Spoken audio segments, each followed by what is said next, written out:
முக்கியம் என்பது அது தமிழ் மொழி அழகியலை கொண்டிருக்கிறது. தமிழ் மொழிதானே என்று நாம் சிரித்து பேசிவிடக் கூடாது. தமிழ் மொழியில் அவ்வளவு ஒரு அழகியல் இருக்கிறது. தமிழ் மொழியில் அவ்வளவு ஒரு உயர்வு இருக்கிறது. ஏன்? தமிழ் மொழி என்பது தனித்தன்மை கொண்ட மொழி. மனிதனுடைய பரிணாம வளர்ச்சியில் பின்னி பிணைந்த மொழி. தமிழ் மொழியில் ஆகச்சிறந்த இலக்கியங்கள் இருக்கிறது, ஆகச்சிறந்த இலக்கணங்கள் இருக்கிறது, காப்பியங்கள் இருக்கிறது. தொல்காப்பியம் 14 கீழ்கணக்கு, 18 நீள்கணக்குகள், 8 தொகைப்பாட்டுகள் என்று தொடர்ச்சியாக தமிழினுடைய தொன்மைகள் தொடர்ந்து வந்தே கொண்டிருக்கிறது. ஆகவே தமிழ் மொழி என்பது நம் முகமாக, நம் முகவரியாக, நம்முடைய அடையாளமாக, நம்முடைய பண்பாடாக, நம்முடைய கலாச்சாரமாக தமிழ் மொழி நம் குருதியில் ஓடிக்கொண்டிருக்கிறது.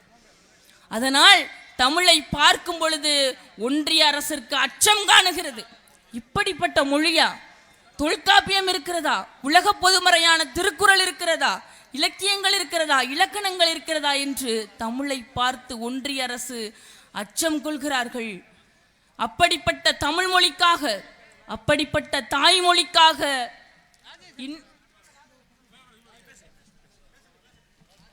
அப்படிப்பட்ட தமிழ் மொழிக்காக, தாய்மொழிக்காக இன்னுயிரை ஈந்த ஈக மறவர்களை நாம் நினைவு கூற வேண்டிய நாள் இந்நாள். ஒரு மொழிக்காக தன் உயிரை தீக்குளித்து நஞ்சருந்தி சிறையில் சென்று தன் உயிரை மாய்த்து கொண்ட ஈக மறவர்களை நினைக்க வேண்டிய நாள் இந்நாள். இந்த வீரவணக்க பொதுக்கூட்டத்தில் இங்க இருக்கக்கூடிய இளைய தலைமுறை பிள்ளைகள் உறுதியேற்க வேண்டிய நாள் இந்த நாள். என்ன உறுதியேற்க வேண்டும்? நாம் நம் தமிழ் மொழி காக்க, கட்டாய இந்தியை ஒழிக்க தன் உயிரை மாய்த்து கொண்ட ஈக மறவர்களை நாம் இந்த நேரத்தில் நினைவு கூர்ந்து உறுதியளிக்க வேண்டும். நாம் ஒவ்வொரு நாளும் நம்முடைய மொழிப்பற்றையும் இனப்பற்றையும் இருமடங்காக்கிக் கொள்ள நாம் உறுதியேற்க வேண்டிய நாள் இந்நாள். திராவிட முன்னேற்ற கழகம் மொழிப்போர் தியாகிகளுக்கு வீரவணக்க பொதுக்கூட்டம் நடத்துகிறது. அது தெம்பும் திராணியும் கொண்ட திராவிட முன்னேற்ற கழகத்தால் மட்டும்தான் முடிகிறது. ஆகவே இளைய தலைமுறை பிள்ளைகள் நாம் இந்நாளில் இது ஒரு சடங்காக நினைத்து கொள்ளக்கூடாது. ஏதோ ஒவ்வொரு ஆண்டும் மொழிப்போருக்கான நாள் வரும், நாம் பொதுக்கூட்டம் நடத்துவோம் என்று இதை ஒரு சடங்காக நினைத்து பின்னோக்கி நாம் நகரக்கூடாது. மாறாக நாம் ஒவ்வொருவரும் எப்படிப்பட்ட மாபெரும் இயக்கத்தில் இருக்கிறோம், அந்த இயக்கம் இந்த மொழிப்போர் தியாகிகளுக்கு எப்படிப்பட்ட ஒரு நிகழ்வை நடத்துகிறது என்பதை இளைய தலைமுறை பிள்ளைகள் இதை தொடர்ச்சியாக கொண்டு செல்ல வேண்டும். அதைத்தான் தொடர்ச்சியாக தமிழ் அறிஞர்களும் எழுத்தாளர்களும் கவிஞர்களும் தமிழாசிரியர்களும் தொடர்ந்து தமிழை போற்றி புகழ்ந்து இன்று வரை நம் பிள்ளைகள் தமிழை கற்றுக்கொள்ள வேண்டிய அவசியத்தில் இருக்கிறார்கள். மொழிப்போர் தியாகிகள் எல்லோரும் 21 வயது, 19 வயது. இங்கே எனக்கு வயதில் மூத்தோர்கள் அம்மாக்கள்லாம் அமர்ந்திருக்கிறீங்க. உங்களுக்கு 19 வயது, 18 வயதுல பிள்ளைங்கள் இருப்பாங்க. கேளிக்கை விளையாட்டுகள், பொழுதுபோக்குகள், நண்பர்களோட விளையாடுதல், நண்பர்களோட பொழுதுபோக்குறது, எவ்வளவு பொழுதுபோக்கு கேளிக்கைகள் இருக்கிறது. ஆனால் அந்த காலகட்டத்தில் இந்த மொழிப்போர் தியாகிகள் இருக்காங்க பாருங்க. 21 வயது, 19 வயது இறந்து போகக்கூடிய காரணம் என்ன தெரியுமா? நம்மளுடைய தமிழ் மொழியை காக்க வேண்டும் என்ற ஒற்றை நோக்கம்தான், ஒற்றை நோக்கம்தான். எத்தனை பேர் ஐயா சொன்னது போல 1500க்கும் மேற்பட்டோர், கீழப்பழுவூர் சின்னசாமி, கூடம்பாக்கம் சிவலிங்கம், விருகம்பாக்கம் அரங்கநாதன், சத்தியமங்கலம் முத்து, கீரனூர் முத்து, விராலிமலை சண்முகம், மயிலாடுதுறை சாரங்கபாணி, கீழமேடு தண்டபாணி, சிவகங்கை ராஜேந்திரன், தாளமுத்து, நடராசன் என தீக்குளுத்து நஞ்சருந்தி சிறையில் சென்று காவல்துறையினால் அடிபட்டு தன் மொழிக்காக மாய்த்து கொண்ட ஈக மறவர்களை திராவிட முன்னேற்ற கழகம் தூக்கி நிறுத்துகிறது, கொண்டாடுகிறது. இதை இளைய தலைமுறை பிள்ளைகள் நீங்கள் உற்று நோக்க வேண்டும். வேற எந்த கட்சியாலும் இப்படிப்பட்ட செயலை செய்ய முடியாது என்பதை என் வயதில் மூத்தோர்கள் நீங்கள் புரிந்து கொள்ள வேண்டும். அதைத்தான் நாங்கள் அனைத்து மேடைகளிலும் எல்லா இடங்களிலும் நாங்கள் பேசிக்கொண்டு வருகிறோம். ஏன் தமிழ் மொழிக்கு இப்படி ஒரு அங்கீகாரம் கிடைக்கிறது, ஏன் தமிழ் மொழிக்காக இப்படி உயிரை மாய்த்து கொண்டிருக்கிறார்கள் என்று பேசினால் அதையெல்லாம் பேசுவதற்கு நேரம் பத்தாது. இப்படி 19 வயது 21 வயதில் இறந்து போயிருக்கிறார்களே, 1930களில் தொடங்கி 1960 வரை சாலைகளில் தமிழ் வாழ்க கட்டாய இந்தி ஒழிக, தமிழ் வாழ்க கட்டாய இந்தி ஒழிக என்று முழக்கமிட்டு சென்றிருக்கிறார்கள். எத்தனை வயது?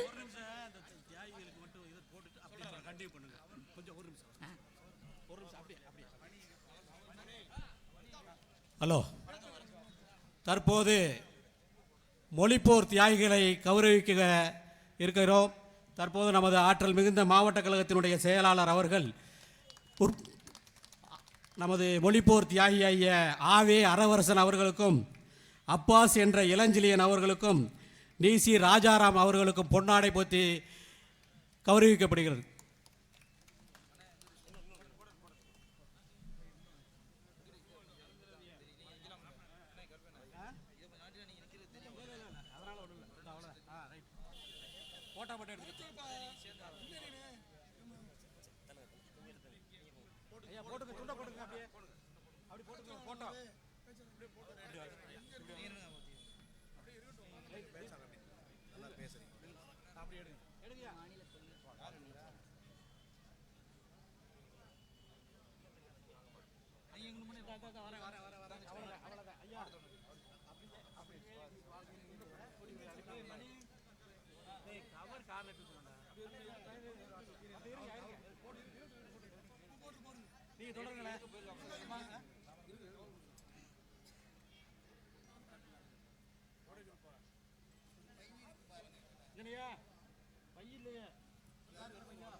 சரி, அவங்க கீழே இறக்கி விடுங்க. ஐயா கவர் வாங்கி ஒரு 3 சேர் போடி அங்கிட்டு முன்னால போட அதன் மேலே வச்சிருங்க. நீங்க பேச தொடங்குங்க. பேச மேலே கொடுத்துருங்க. நீங்க தொடங்க. நீங்க பேசுங்க.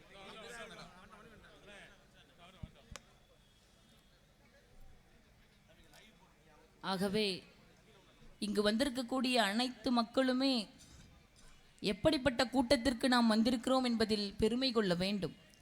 நம்ம வீட்டில் நம்ம எல்லோரும் தாய்மொழி தமிழில் பேசுகிறோம். அப்பா, அம்மா, அண்ணன், தம்பி என்று உயிர்மை கலந்து தமிழில் பேசுகிறோம். இந்த தமிழுக்காக ஏன் இவ்வளவு பேர் இறந்து போயிருக்கிறார்கள்? இதில் முக்கியமாக முதல் தியாகிகளாக தாளமுத்துவும் நடராசனும். உங்களிடத்தில் அந்த இடத்தை நான் உங்களுக்கு நினைவு கூற விரும்புகிறேன். எப்படி மாண்டு போனார்கள் தமிழ் மொழிக்காக. தாளமுத்துவும் நடராசனும் முதல் தியாகிகளாக இந்த மொழிப்போர் தியாகிகளினுடைய வரிசையில் முதலிடம் பிடிக்கிறார்கள். இன்றைய தினம் நம்முடைய மாண்புமிகு முதலமைச்சர் அவர்கள் சென்னையில் எழும்பூரில் தாளமுத்துவிற்கும் நடராசன் அவர்களுக்கும் சிலை திறந்து வைத்திருக்கிறார். இத்தனை ஆண்டு காலத்தில் இப்படிப்பட்ட மொழிப்போர் தியாகிகளுக்கு இப்படி சிலை திறந்திருக்கிறார்கள் என்ற பெருமை நம்முடைய மாண்புமிகு முதலமைச்சர் முத்துவேல் கருணாநிதி ஸ்டாலின் அவர்களுக்கு தான் சாரும். ஏன் நான் இதை சொல்கிறேன் என்று சொன்னால், நடராசன் அவர்கள் இளமை பருவ காலம். நம் வீட்டிலும் இளைய தலைமுறை பிள்ளைகள் இருப்பார்கள். நடராசன் அவர்கள் சாலையில் இறங்கி போராடுகிறார். தாளமுத்துவும் நடராசனும் சாலையில் இறங்கி, இந்தியை எங்களிடத்தில் திணிக்காதீர்கள், தமிழ் மொழி என் தாயை போன்றது, நான் எப்படி என் தாயை மதிக்கிறோனோ அதே போல என் தமிழ் மொழியை மதிக்கின்றவர்கள் நாங்கள்.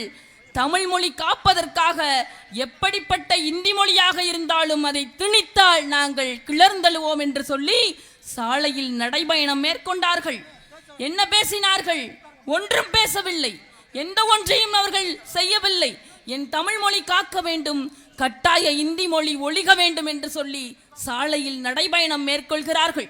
தமிழ் கொடி ஏந்தி சாலையில் பிரச்சாரம் செய்கிறார்கள். அவர்களை காவல்துறை அடக்குமுறை செய்கிறது, அடிக்கிறது, மிதிக்கிறது, கொடுமைப்படுத்துகிறது. எதற்காக? வன்முறை செய்தார்களா? இல்லை. இல்லை. ஏதேனும் ஒரு ஊழலில் ஈடுபட்டார்களா? இல்லை. என்னுடைய மொழியை காக்க வேண்டும். என் மொழி ஒரு முகமாக இருக்கிறது, ஒரு முகவரியாக இருக்கிறது, ஒரு அடையாளமாக இருக்கிறது, கலாச்சாரமாக இருக்கிறது, பண்பாடாக இருக்கிறது, நாகரிகமாக இருக்கிறது. ஒன்று சொல்ல போனால், என்னிலும் வயதில் மூத்தோர்கள் என்னுடைய அம்மாமார்கள்லாம் இங்கே உட்கார்ந்துருக்கீங்க. பரமக்குடி பகுதிகளில் ஒருத்தர் யாராவது ஒரு இடத்துல இறந்து போயிறாங்கன்னு வைங்க, ஒரு வீடுகளிலேயோ தெருகளிலோ யாரோ ஒரு நபர், ஒரு வயதில் முதிர்ந்த ஒரு ஐயா இறந்து போகிறார். அங்கே பார்த்தீங்கன்னா வேற இடத்துல இருந்து ஒருத்தவங்க வந்திருப்பாங்க. ஆனால் அவர் எப்படிப்பட்டவர் என்பதை ஒப்பாரி என்ற ஒரு பாடல் இருக்கும், என் அம்மாமார்களுக்கு தெரியும். ஒப்பாரி பாடல் பாடுவாங்க, காலையில் ஆரம்பிப்பார்கள், இறுதிச் சடங்கு நடக்கும் வரை அந்த ஒப்பாரி பாடல் பாடிக்கொண்டிருப்பார்கள். அது தமிழில் ஒரு மூத்த மொழியாக இருக்கக்கூடிய நம்முடைய பாரம்பரிய கலைப்பண்பாடில் ஒன்றான அந்த ஒப்பாரி பாடலில் அந்த ஐயா எப்படிப்பட்டவர், எப்படி வாழ்ந்தவர், தன்னுடைய மனைவியின் மீது எப்படி பேரன்பு கொண்டவர், தன் பிள்ளைகளை எப்படி காத்தவர், உற்றாருக்கு பிறத்தாருக்கு எப்படி உதவி செய்தவர் என்று தமிழ் மொழியில் காலையில் இருந்து அவரை அடக்கம் செய்யும் வரை பாடுவார்கள். இதெல்லாம் எங்க அச்சத்தை ஏற்படுத்துகிறது தெரியுமா? இப்படிப்பட்ட மொழியை கொண்டிருக்கிறார்களா? இதில் இவ்வளவு தொன்மை இருக்கிறதா? தெருக்கூத்து நடத்துவோம், நாடகம் நடத்துவோம், கலை இலக்கியம் பண்பாடு புதினம் நாவல் என்று தமிழில் இவ்வளவு இருக்கிறதா என்று மோடிக்கு அச்சம் காண்கிறது. அதுதான் இங்கு கடைசியாக நம் மொழி மீது கை வைக்கிறார்கள். இப்பொழுது நம்முடைய வாக்குகளிலும் கை வைத்து விட்டார்கள். அப்பொழுது தாளமுத்துவும் நடராசனும் நடந்து போய்கொண்டிருக்கும் பொழுது அடக்குமுறை நடக்கிறது. சிறைச்சாலையில் கொண்டு போய் அடைக்கிறார்கள் நடராசனையும் தாளமுத்துவையும். காவல்துறை கேட்கிறார்கள், அடிக்கிறார்கள், மிதிக்கிறார்கள். உயிருக்கு போராடி கொண்டிருக்கக்கூடிய தாளமுத்துவும் நடராசனிடமும் கேட்கப்படும் கேள்வி என்ன தெரியுமா? ஏய் நடராசா, தாளமுத்து, உங்களிடத்தில் ஒரு கேள்வியை வினவுகிறோம். என்ன தெரியுமா? நீங்கள் அரசுக்கு எதிராக எந்தவித ராஜதுரோக செயல்களிலும் ஈடுபட மாட்டேன் என்றும், நீங்கள் அரசுக்கு எதிராக எந்த ஒரு மொழி பிரச்சனைகளிலும் ஈடுபட மாட்டேன் என்றும் ஒரே ஒரு மன்னிப்பு கடிதம் மட்டும் எழுதி கொடுங்கள். என்ன எழுதி கொடுங்கள்? ஒரே ஒரு மன்னிப்பு கடிதம். உயிருக்கு போராடி கொண்டிருக்கிறார்கள் இருவரும். ஒரே ஒரு மன்னிப்பு கடிதம் எழுதி கொடுங்கள், உங்கள் இருவரையும் நாங்கள் மருத்துவ சிகிச்சைக்கு அனுப்பிவிடுகிறோம். என்ன மொழிக்காக நீங்கள் போராடுகிறீர்கள்? உங்கள் உயிர் முக்கியம். நீங்கள் இந்த 2 மன்னிப்பு கடிதத்தை எழுதி கொடுங்கள், உங்களை மருத்துவ சிகிச்சைக்கு அனுப்புகிறோம் என்று கூறும் பொழுது இவங்க கொண்டாடி கொண்டிருக்கிறார்களே சாவர்கர் சாவர்கர்னு. 8 முறை மன்னிப்பு கொடுத்தம் எடுத்தவரை தியாகி என்று கொண்டாடுகிறது ஒன்றிய அரசு. ஆனால் இவர்களிடத்தில் கேட்கும் பொழுது அங்கிருந்து வந்த பதில் என்ன தெரியுமா? என்ன தெரியுமா? அந்த பதில் என்னவென்று கேட்டால் திகைத்து போவோம்.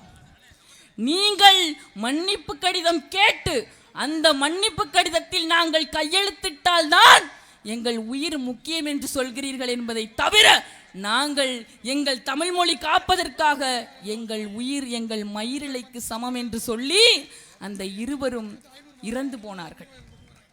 இப்படிப்பட்ட முதல் தியாகிகளுக்கு இன்றை சிலை திறந்து வைத்திருக்கிறார் நம்முடைய மாண்புமிகு முதலமைச்சர் முத்துவேல் கருணாநிதி ஸ்டாலின் அவர்கள். திராவிட முன்னேற்ற கழகம் யாரை எந்த இடத்தில் எப்பொழுது கொண்டாட வேண்டும், எப்படி மக்களுக்கு எந்த இடத்தில் எந்த நேரத்தில் திட்டங்களை அணுக வேண்டும் என்பது திராவிட முன்னேற்ற கழகத்திற்கு நன்றாக தெரியும். அதனால்தான் இப்படிப்பட்ட கூட்டத்தை நம்முடைய திமுக நடத்துகிறது. தாளமுத்துவும் நடராசனும் மட்டுமல்ல, இன்னும் எண்ணற்ற பேர் இருக்கிறார்கள். கலைஞரும் தமிழும். ஏன் நாம் கலைஞரோடு இந்த மொழிப்போர் தியாகிகளை கொண்டாடுகிறோம்? கலைஞரினுடைய வசனத்தை பார்த்திருப்பீர்கள். ஏன் நான் கலைஞரை இந்த மொழிப்போர் தியாகிகள் கூட்டத்தில் பேசுகிறேன் என்று சொன்னால், இப்படிப்பட்ட ஒரு ஆகச்சிறந்த முதலமைச்சர் முத்தமிழறிஞர் கலைஞர் அவர்கள் திராவிட முன்னேற்ற கழகத்திற்கு கிடைத்த பொக்கிஷம் என்றுதான் சொல்ல வேண்டும். ஏன் தெரியுமா?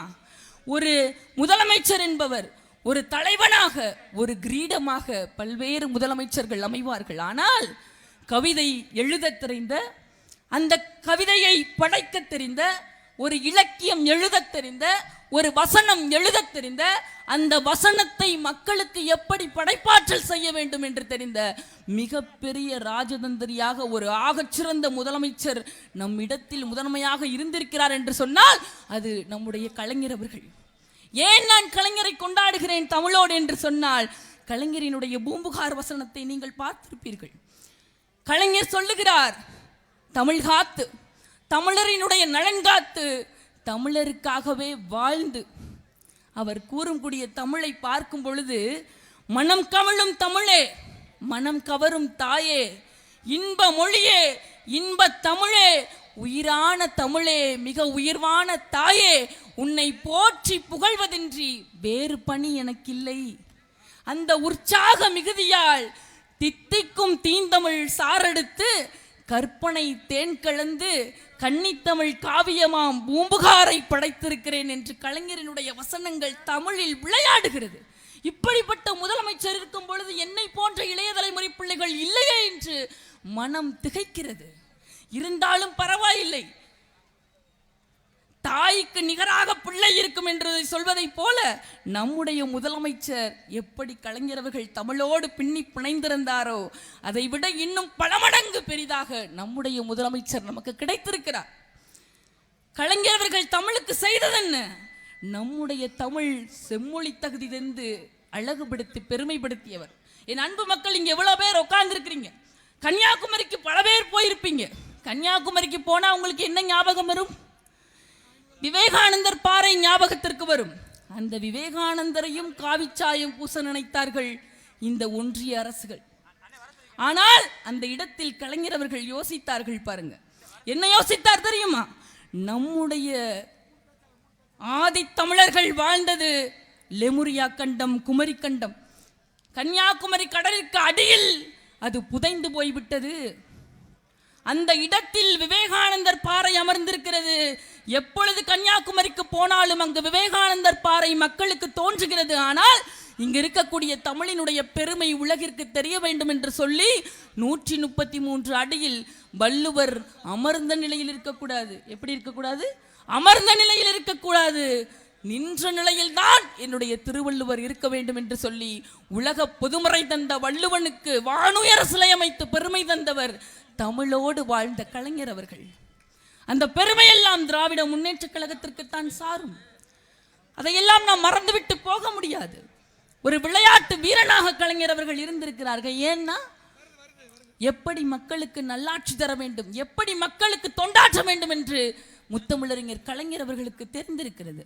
தந்தை பெரியார் அவர்களை நினைக்கும் பொழுது மனம் நெடுப்பெறுகிறது. ஏன் இன்று கருப்பு உடை அணிந்து பெண் பிள்ளைகள் மேடை தோறும் நாங்கள் பேசுகிறோம்? ஏன்னா ஒரு பெருங்கிழவன் தாடியோடும் தடியோடும் எங்கள் பின்னால் ஒரு அரணாக நிற்கிறான் என்று சொன்னார் அது தந்தை பெரியார் அவர்கள் தான். அவருடைய வழிகாட்டுதலில் இன்று திராவிட முன்னேற்ற கழகம் செம்மையாக ஒரு ஒளி வீசி பறந்து கொண்டிருக்கிறது. இந்திய எதிர்ப்பு மாநாடு நடத்தினார் தந்தை பெரியார் அவர்கள். அவருடைய வழிகாட்டுதலில் இன்று வரை நம்முடைய முதலமைச்சர் இருக்கிறார். ஒரு விஷயத்தை உங்களிடத்தில் சொல்ல கடமைப்பட்டிருக்கிறேன். நான் சிறு காலங்களுக்கு முன்புதான் மாநில கொள்கை பரப்பு துணை செயலாளராக பொறுப்பை ஏற்றி, நான் ஒரு வயதில் சிறுபிள்ளையாக இருந்தாலும் இவ்வளவு பெரிய பொறுப்பை என்னிடத்தில் மாண்புமிகு முதலமைச்சர் அவர்கள் கொடுக்கிறார்கள். நான் அவரை சந்திக்கும் பொழுது இந்த பதிவை நான் பெருமைக்காக சொல்லவில்லை, என் அன்பு மக்கள் நீங்கள் உணர வேண்டும் என்பதற்காக சொல்கிறேன். நான் அவரை சந்தித்த பொழுது, இந்த பொறுப்பை வாங்கிய பிறகு அவரை நான் சந்தித்த பொழுது என்னிடத்தில் ஒன்றை கூறினார்.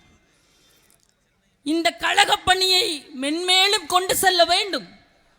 அதற்கு பின்பாக நம்முடைய டெப்டி சிஎம், அதாவது நம்முடைய துணை முதல்வர் அவர்களுக்கு உங்களை போன்ற இளைய தலைமுறை பிள்ளைகள் உறுதுணையாக இருக்க வேண்டும். திராவிட முன்னேற்ற கழகம் கொள்கையும் சித்தாந்தமும் நீட்சியடைய வேண்டும், அது உங்கள் கையில் இருக்கிறது என்ற ஒரு பொறுப்பை எங்களிடத்தில் கொடுத்திருக்கிறார். இப்படிப்பட்ட முதலமைச்சர் நமக்கு கிடைப்பாரா என்பதை நீங்கள் உறுதியேற்க வேண்டும். இந்திபடி என்று ஒன்றிய அரசு சொல்கிறது. ஆரியத்தை புகுத்த பார்க்கிறார்கள், மதம் கடவுள் என்று கொண்டு வருகிறார்கள். நம் கடவுளுக்கே அவர்களுடைய மொழி புரியவில்லை. முருகனிடத்தில் செல்கிறார்கள், அவர்கள் ஏதோ ஒரு மொழியில் முருகனுக்கு ஆராதனை செலுத்துகிறார்கள். அது முருகனுக்கே அந்த மொழி புரியாது, நமக்கும் அந்த மொழி புரியாது. எந்த ஒரு முகாந்திரமும் இல்லாத, எந்த மாநிலத்திலும் இல்லாத ஒரு செத்துப்போன சமஸ்கிருத மொழிக்கு உயர்ந்த இடத்தை கொடுக்கிறார்கள். தொன்மை வாய்ந்த தமிழ் மொழி பின்னோக்கி தள்ளப்படுகிறார்கள். ஏன் முத்துவேல் கருணாநிதி ஸ்டாலின் என்பவரை பார்த்து அச்சப்படுகிறார்கள். ஏன் தெரியுமா? ஒரு மொழி காக்க, அந்த மொழியை காத்து கட்டாய இந்தியை ஒழிக்க இத்தனை பேர் மாண்டு போயிருக்கிறார்கள் என்று சொன்னால் அதை இந்த இயக்கம்தான் கொண்டாடுகிறது, அவர்களை தூக்கி நிறுத்துகிறது. அப்படிப்பட்ட முதலமைச்சரை நாம் பெற்றிருக்கிறோம். இந்தியை கொண்டு வந்து திணித்து தமிழை அழிக்க பார்க்கிறார்கள். மதம் ரீதியாக, கடவுள் ரீதியாக நம்மிடத்தில் வந்து புகழ பார்க்கிறார்கள். இந்தியன் மூலமாக தேசியத்தை கொண்டு வருவார்கள், ஆரியத்தை புகுத்துவார்கள். இன்று ஆளுநர் வடிவில் RSS ரவி என்ற ஒரு கூட்டத்தை கொண்டு வந்து புகுத்தி ஒரு கருவியாக செயல்படுத்தி நீட் தேர்வை ரத்து செய்ய சொல்லி கூறினோம் என்றால் இந்த ஆளுநர் ரவி நோ நெவர் என்று சொல்கிறார். தேசிய கீதத்தை எப்பொழுது பாட வேண்டும் என்ற ஒரு வரைமுறை தெரியாத ஆளுநர், உங்கள் பதவி காலம் முடிந்து விட்டது, எங்களுடைய சோற்றில் எங்களுடைய மக்கள் கொண்டு வந்திருக்கிற வரிப்பணத்தில் வாழ்ந்து கொண்டிருக்கக்கூடிய நீங்கள் இந்த இடத்தை விட்டு அகன்று செல்லாமல் எங்கள் முதலமைச்சர் உங்களை பேச வைக்கும் அளவிற்கு நீங்கள் எல்லாம் கொடூரர்களினுடைய கைக்கூலியாக இந்த ஆளுநர் ரவி அவர்கள் இருந்து கொண்டிருக்கிறார்கள். இதனையெல்லாம் நீங்கள் மக்கள் புரிந்து கொள்ள வேண்டும். நம்முடைய முதலமைச்சரினுடைய கை ஓங்கி நிற்கிறது, அதனை வலுப்பற்ற வேண்டிய கடமை நம்மிடத்தில் இருக்கிறது. காலை உணவு திட்டம், புதுமை பெண் திட்டம், தமிழ் புதல்வன் திட்டம், நான் முதல்வன் திட்டம், தாயுமானவர் திட்டம், அன்பு கரங்கள் திட்டம், இன்னும் எண்ணற்ற திட்டங்களை நாம் அடுக்கிக் கொண்டு போகலாம். முதலமைச்சர் என்ற ஒரு ஒப்பற்ற மனிதர் நம்மோடு இருக்கிறார். வயது 72 தான், ஆனால் மனமெல்லாம் இளமை புகுந்திருக்கிறது. கழகத்தின் மீதான பேராற்றல் இருக்கிறது. இந்த மனிதனை பார்க்கும் பொழுது காலை இரவு என்று ஓய்வில்லாமல் எங்கு பார்த்தாலும் நடந்து கொண்டிருக்கிறார், எங்கு பார்த்தாலும் மக்களிடத்தில் கை கொடுத்து கொண்டிருக்கிறார், எல்லா இடத்திலும் நலத்திட்டங்களை புகுத்தி கொண்டிருக்கிறார். இப்படிப்பட்ட மனிதனுக்கு நாம் கை கொடுக்க வேண்டிய காலம் இது, நேரம் இது. இது மொழிப்போர் கூட்டத்தில் இப்படிப்பட்ட முதலமைச்சர் நம்மிடத்தில் கிடைத்திருக்கிறார் என்று சொன்னால் நாம் கொண்டாட வேண்டிய காலம் இது, நாம் கொண்டாட வேண்டிய நேரம் இது. ஒன்றை சொல்லி முடிக்கிறேன். ரஷ்ய புரட்சி ஒன்று நடந்தது. அதில் ஜோசப் ஸ்டாலின் ஹிட்லரை வீழ்த்தினார். ஹிட்லரை பற்றி உங்கள் எல்லோருக்கும் தெரியும். குறுகிய மீசை கொண்டவர், எண்ணற்ற பேரை இறப்பதற்கு காரணமாக இருந்தவர், சர்வாதிகாரியாக இருந்தவர். அப்படிப்பட்ட ஹிட்லரை வீழ்த்துவதற்கு ஜோசப் ஸ்டாலின் ஒரு வியூகம் அமைத்தார். எப்படி எந்த இடத்தில் வீழ்த்தினால் ஹிட்லரை வீழ்த்தலாம் என்பதை யார் தீர்மானித்தார்? Joseph Stalin தீர்மானித்தார். எப்படி தக்க சமயத்தில் தக்க வியூகத்தில் எப்படி ஜோசப் ஸ்டாலின் அவர்கள் ஹிட்லரை வீழ்த்தினாரோ, அதே ரஷ்ய புரட்சியாளர் ஜோசப் ஸ்டாலினுடைய பெயரை தாங்கிக் கொண்டிருக்கிற நம்முடைய முத்துவேல் கருணாநிதி ஸ்டாலின் அவர்கள் சர்வாதியாக இருந்தாலும் சரி, உங்கள் திட்டத்தின் மூலமாக என்னுடைய தமிழ்நாட்டிற்குள் காலூன்ற நினைத்தாலும் சரி, என்னென்ன வியூகம் அமைத்து எப்படி ஜோசப் ஸ்டாலின் ஹிட்லரை வீழ்த்தினாரோ, அதே போல எப்படிப்பட்ட மோடியாக இருந்தாலும், மோடிக்கு மோடியாக இருந்தாலும், முத்துவேல் கருணாநிதி ஸ்டாலின் என்ற சிம்ம சொப்பனத்தின் முன்னால் உங்களால் ஒன்றும் செய்ய முடியாது என்பதை இந்த நேரத்தில் உங்களிடத்தில் தெரியப்படுத்திக் கொள்கிறேன். ஏனென்றால் இளைய தலைமுறை பட்டாளம் திட்டங்கள் வாயிலாக முதலமைச்சரின் பின்னால் வலு சேர்க்கிறது. என் அம்மாமார்கள் வீட்டில் சகோதரனாக இருக்கிறார், அப்பாவாக இருக்கிறார், அண்ணனாக இருக்கிறார், வீட்டில் வாழ்ந்து கொண்டிருக்கிறார் முத்துவேல் கருணாநிதி ஸ்டாலின் அவர்கள். விஜயாக இருந்தாலும் சரி, சீமானாக இருந்தாலும் சரி, பிராமண கடப்பாறையை கொண்டு நீ திராவிடத்தை அழிப்பேன் என்று சொல்கிறார். நாங்கள் அதற்கும் மாறாக உன்னை தூள் தூளாக செய்து கருத்தியலால் போர் செய்வோம் என்பதை இந்த இடத்தில் கூறிக்கொள்ள கடமைப்பட்டிருக்கிறோம். ஆகவே அண்ணாவின் கூற்று, அண்ணாவின் முழக்கத்தின்படி நாம் ஒவ்வொருவரும் தயார் நிலையில் நாம் இருப்போம். இந்த மொழிப்போர் தியாகிகளின் முன்னால் நாம் உறுதியேற்போம். அண்ணா வழியில் அயராது உழைப்போம். ஆதிக்கமற்ற சமுதாயத்தை அடைந்தே தேறுவோம். இந்தி திணிப்பை என்றும் எதிர்ப்போம். வன்முறை அகற்றி வறுமையை வெல்வோம். மத்தியில் கூட்டாட்சி, மாநிலத்தில் சுயாட்சி, மறுபடியும் 2026 நம்பசம். முத்துவேல் கருணாநிதி ஸ்டாலின் அவர்கள் தலைமையில் திராவிட முன்னேற்ற கழகம் மறுபடியும் ஆட்சி அமைக்கும். எண்ணற்ற பல்வேறு திட்டங்களில் கலைஞர் உரிமை தொகை, அன்பு கரங்கள், புதுமை பெண், தமிழ் புதல்வன், நான் புதல்வன், தாய்மானவர் திட்டம் என்று சமத்துவம், சகோதரத்துவம் நிரம்பிய கருப்பு சிவப்பு கொடியை ஏந்துவதில் கர்வம் கொள்ள வேண்டும். திராவிட முன்னேற்ற கழக தோழர்களுக்கு ஒன்றை சொல்லி விடைபெறுகிறேன். எத்தனை தெருமுனை கூட்டங்களாக இருந்தாலும் சரி, திண்ணை பிரச்சாரங்களாக இருந்தாலும் சரி, நம் கொடியை தூக்கி பிடிப்பதில் நாம் கர்வமோடு இருக்க வேண்டும். ஏனென்று சொன்னால் ஜாதிய ஏற்றத்தாழ்வுகளை அகற்ற பெரியார் பிடித்த நிறம் கருப்பு. பாட்டாளி வர்க்கத்திற்காக ஏற்றத்தாழ்வுகளை அகற்ற முதலாளித்துவ ஆதிக்கத்தை ஒழிக்க காரல் மார்க்ஸ் தூக்கிய நிறம் சிவப்பு. இது இரண்டும் இணைந்து கருப்பு சிவப்பாக நம் முன்னிலையில் இருக்கிறது.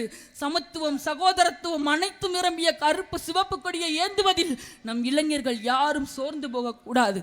எந்த தெருவாக இருந்தாலும் சரி, எந்த முடுக்குகளாக இருந்தாலும் சரி, நம்முடைய கொடி உயர்ந்து நிற்க வேண்டும்.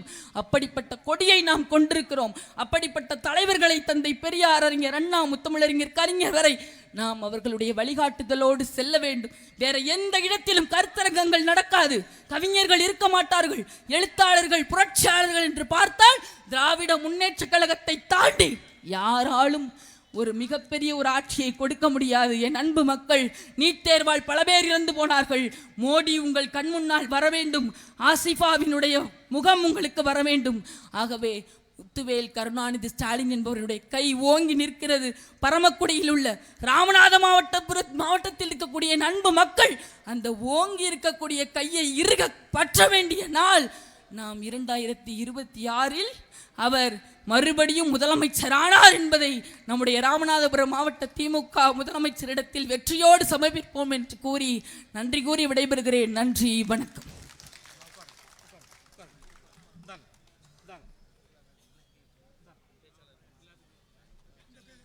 அடுத்தபடியாக திராவிட முன்னேற்ற கழகத்தினுடைய இளம் பேச்சாளர், திருவாடனை கிராமத்தைச் சேர்ந்த செல்வி சந்தானலட்சுமி தலைமை கழக பேச்சாளர் தற்போது உங்கள் மத்தியிலே சிறப்புரையாற்றுவார்.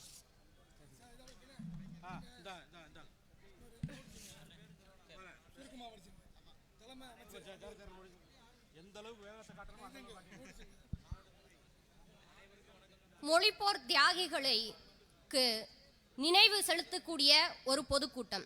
அன்னை தமிழை அழிக்க இந்தி வந்தால் என் உயிரை கொடுத்தேனும் என் தமிழை காப்பேன் என தன்னுயிரை தந்த அந்த தியாக தீபங்களை நினைவு கூற ஒரு நல்லதொரு வாய்ப்பை தந்த அந்த தியாகிகளுக்கெல்லாம் வீர வணக்கம் செலுத்த இங்கு மேடை அமைத்து எனக்கு ஒரு வாய்ப்பினை தந்த மாண்புமிகு காதர் பாஷா முத்துராமலிங்கம் அவர்களுக்கும் ராஜ கண்ணப்பன் அவர்களுக்கும் கழகத்திற்காக உழைக்கக்கூடிய அத்தனை உடன் பிறப்புகளுக்கும் என்னுடைய மனமார்ந்த நன்றிகளையும் வணக்கங்களையும் உரித்தாக்கிக் கொண்டு தியாக தாயிகளின் வரலாற்றை உங்கள் முன் முன்மொழிய துவங்குகிறேன். முதல்ல மொழிப்போர் தியாகிகள்னு ஏன் சொல்றோம்? மொழி என்பது ஒரு இனத்தினுடைய ஆகச் சிறந்த அடையாளம். மொழி என்பது ஒரு இனத்தினுடைய பண்பாடு, கலாச்சாரம், வரலாறு, சிந்தனை என எல்லாவற்றையும் தாங்கி நிற்கிறது. அத்தகைய மொழியை இரண்டாந்தர மொழியாக்கி நீங்கள் இந்தியை திணிப்பேன் என முற்படுகிற போது அங்கு மக்கள் போராடுகிறார்கள். உறுதியான போராட்டத்தால் மத்திய அரசையே எதிர்கொள்கிறார்கள். எண்ணற்ற தியாகங்களை தருகிறார்கள். அதனால் அதை நாம் மொழிப்போர் என்கிறோம். தமிழ் எத்தகைய உயரிய மொழி என்பதை வெறும் வார்த்தைகளில் சொல்லிவிடவே முடியாது. நெருப்பிலும் நீரிலும் எதிர்களின் வெறுப்பிலும் எக்காலத்திலும் எவராலும் வெல்லப்பட முடியாத, வீழ்த்த முடியாத ஒரே மொழி. அகத்தியம், தொல்காப்பியம், பத்துப்பாட்டு, எட்டுத்தொகை, சிலப்பதிகாரம், மணிமேகலை, சீவக சிந்தாமணி, வளையாபதி, குண்டலகேசி, திருக்குறள் என எத்தனையோ காப்பியங்களை தந்து காலத்தால் நிலைக்கின்ற ஒரே மொழி. தெம்பருதி சன்னோடும் மண்ணோடும் விண்ணோடும் விண் முடுக்களோடும் மங்கு கடல் இவற்றோடும் கல் தோன்றி மண் தோன்ற காலத்தே முன் தோன்றிய மூத்த குடி நம்மளுடைய தமிழ் குடி.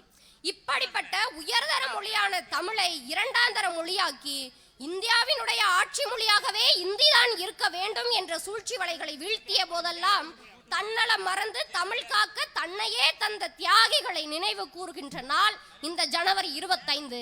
அன்றைக்கு அந்த தியாகிகள் தமிழை காக்க தங்களையே தியாகம் செய்ததால் தான் இன்றைக்கு இங்கு நாம் அனைவரும் தமிழர்கள் என மார்தட்டி பெருமிதத்தோடு சொல்லிக் கொண்டிருக்கிறோம். இந்தியாவில் இருக்கக்கூடிய மக்கள் தொகையில் வெறும் 30 விழுக்காடு மக்களால் மட்டுமே பேசப்படக்கூடிய இந்தி மொழிதான் இந்தியாவினுடைய ஆட்சி மொழியாக இருக்க வேண்டும் என சூழ்ச்சிகளையும் சுற்றறிக்கைகளையும் தமிழகத்தில் வீசிய போதெல்லாம் வீழ்வது நாமாக இருப்பினும் வாழ்வது நம்மளுடைய தமிழாக இருக்க வேண்டும் என கருதி போர்க்குரல் கொடுத்தவர்கள், போரிட்டவர்கள், கோரிக்கை மனு வைத்தவர்கள், ஊரூராய் சென்று பிரச்சாரம் செய்தவர்கள், உதைப்பட்டோர், மிதிப்பட்டோர், போர்க்களத்திலேயே ஊனமுற்றோர், தங்கள் உயிரை தந்த தியாகிகள் அன்றைக்கு தமிழை மீட்டு தந்ததால் தான் நாம் இன்றைக்கு தமிழர்களாக இந்த மண்ணில் நடைபோட்டு கொண்டிருக்கிறோம்.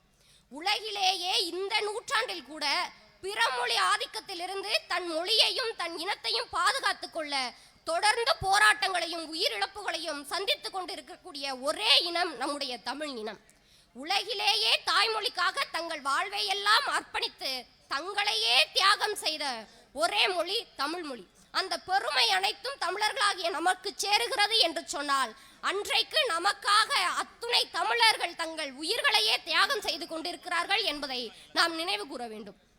தமிழகத்தில் 1938, 1942, 1946, 1964, 1986 இப்படி 5 கட்டங்களாக இந்தியை திணிக்க முயன்ற போது எல்லாம் தமிழகத்தில் தமிழ் மட்டுமே ஆட்சி செய்ய வேண்டும், இந்தி என்கிற திணிப்பு எங்களுக்கு வேண்டாம் என சொல்லி களத்தில் போரிட்டார்கள். அதனால் இன்றைக்கு நாம் இங்கு தமிழர்களாக வாழ்ந்து கொண்டிருக்கிறோம். முதல்ல 1938 சென்னை ராஜதானி முதலமைச்சராக இருக்கக்கூடிய ராஜாஜி அவர்கள் தமிழகத்தில் இருக்கக்கூடிய அனைத்து பள்ளிகளிலும் இந்தி கட்டாய பாடமாக்கப்பட வேண்டும் என்ற ஆணையை அறிவித்த போது அறிஞர் அண்ணா, தந்தை பெரியார், பட்டுக்கோட்டை அழகிரி சாமி, பாவலர் பாலசுப்பிரமணியம், திருப்பூர் மொய்தீன், விஸ்வநாதன், தருமாம்பாள், மூவலூர் ராமாமிர்தம் அம்மையார் என எத்தனையோ தமிழர்கள் தமிழுக்காக களத்தில் இறங்கி போராடினார்கள். அப்படி போராடிய தமிழர்கள் எல்லாம் சிறைபிடிக்கப்பட்டார்கள். அப்படி சிறைபிடிக்கப்பட்டதில் ஒரு தமிழர் சிறையிலேயே தமிழ் வாழ்க வாழ்க என கூறிக்கொண்டே தன்னுடைய வாழ்நாளை முடித்துக் கொண்டார் என சொன்னால் அவர்தான் சென்னை நடராசன் ஐயா அவர்கள். இப்படி இந்தி திணிப்புக்கு எதிரான முதல் போரில் முதல் களப்பணியானவர் ஐயா நடராசன் ஐயா அவர்கள். அதே 1938 ஆண்டில்தான் நம்மளுடைய தமிழின தலைவர் முத்தமிழறிஞர் கலைஞர் அவர்களின் இந்திய எதிர்ப்பு போராட்டம் முதல் போராட்டம் ஆரம்பமாகிறது. 14 வயதிலே பால் படியும் பருவத்திலே தமிழ் வாழ்க கொடி பிடித்து தமிழ் காக்க தமிழ் வீதிகளிலே ஓடி வந்த இந்தி பெண்ணே கேள், நீ தேடி வந்த கோளை உள்ள நாடு இதுவல்லவே என கூறி மொழிப்போருக்காக இந்தி திணிப்பிற்கு எதிராக குரல் கொடுத்து மொழிப்போரில் தனியாக சிறைவாசம் கடைபிடித்து தன்னுடைய தள்ளாத வயதினிலும் தமிழ் வாழ்க தமிழர் வாழ்க என தமிழுக்காக வாழ்ந்த தமிழின தலைவர் களமிறங்கிய முதல் போராட்டம் அது. இப்படி எத்தனையோ தமிழர்களும் தமிழ் மாணவர்களும் இளைஞர்களும் போராட்டத்தில் பங்கு பெற்று போராட்டம் விரிவு பெற மத்திய அரசு இந்தி கட்டாயத்தை கைவிட்டது. பிறகு மீண்டும் 1942 ஆண்டில் 3 வருடத்திற்கு பிறகு மீண்டும் அனைத்து பள்ளிகளிலும் இந்தி கட்டாய பாடமாக்கப்பட வேண்டும் என்ற சுற்றறிக்கை விடுத்த போது மீண்டும் தந்தை பெரியாரும் அறிஞர் அண்ணாவும் போராட்டத்திற்கு தயாரானார்கள். அவர்களோடு சோழகிரிநாதரும் அவருடைய மனைவி உண்ணாமுலை, சிவமுத்து, சிற்சபி அவருடைய மனைவி சரஸ்வதி, நடராசன் ஐயா அவர்கள் அவருடைய மனைவி புவனேஸ்வரி, மேலும் நடராசன் ஐயா மற்றும் புவனேஸ்வரி அம்மா அவர்களின் 6 மாத கை குழந்தையான நடராசன் சோமு அவர்கள் உட்பட சிறுவர் முதல் பெரியவர் வரை அனைத்து தமிழர்களும் ஒன்று கூடி போராட்டத்தில் ஈடுபட்டார்கள். அப்படி ஈடுபட்ட அனைத்து தமிழர்களையும் வேலூர் மத்திய சிறையில் அடைத்தார்கள்.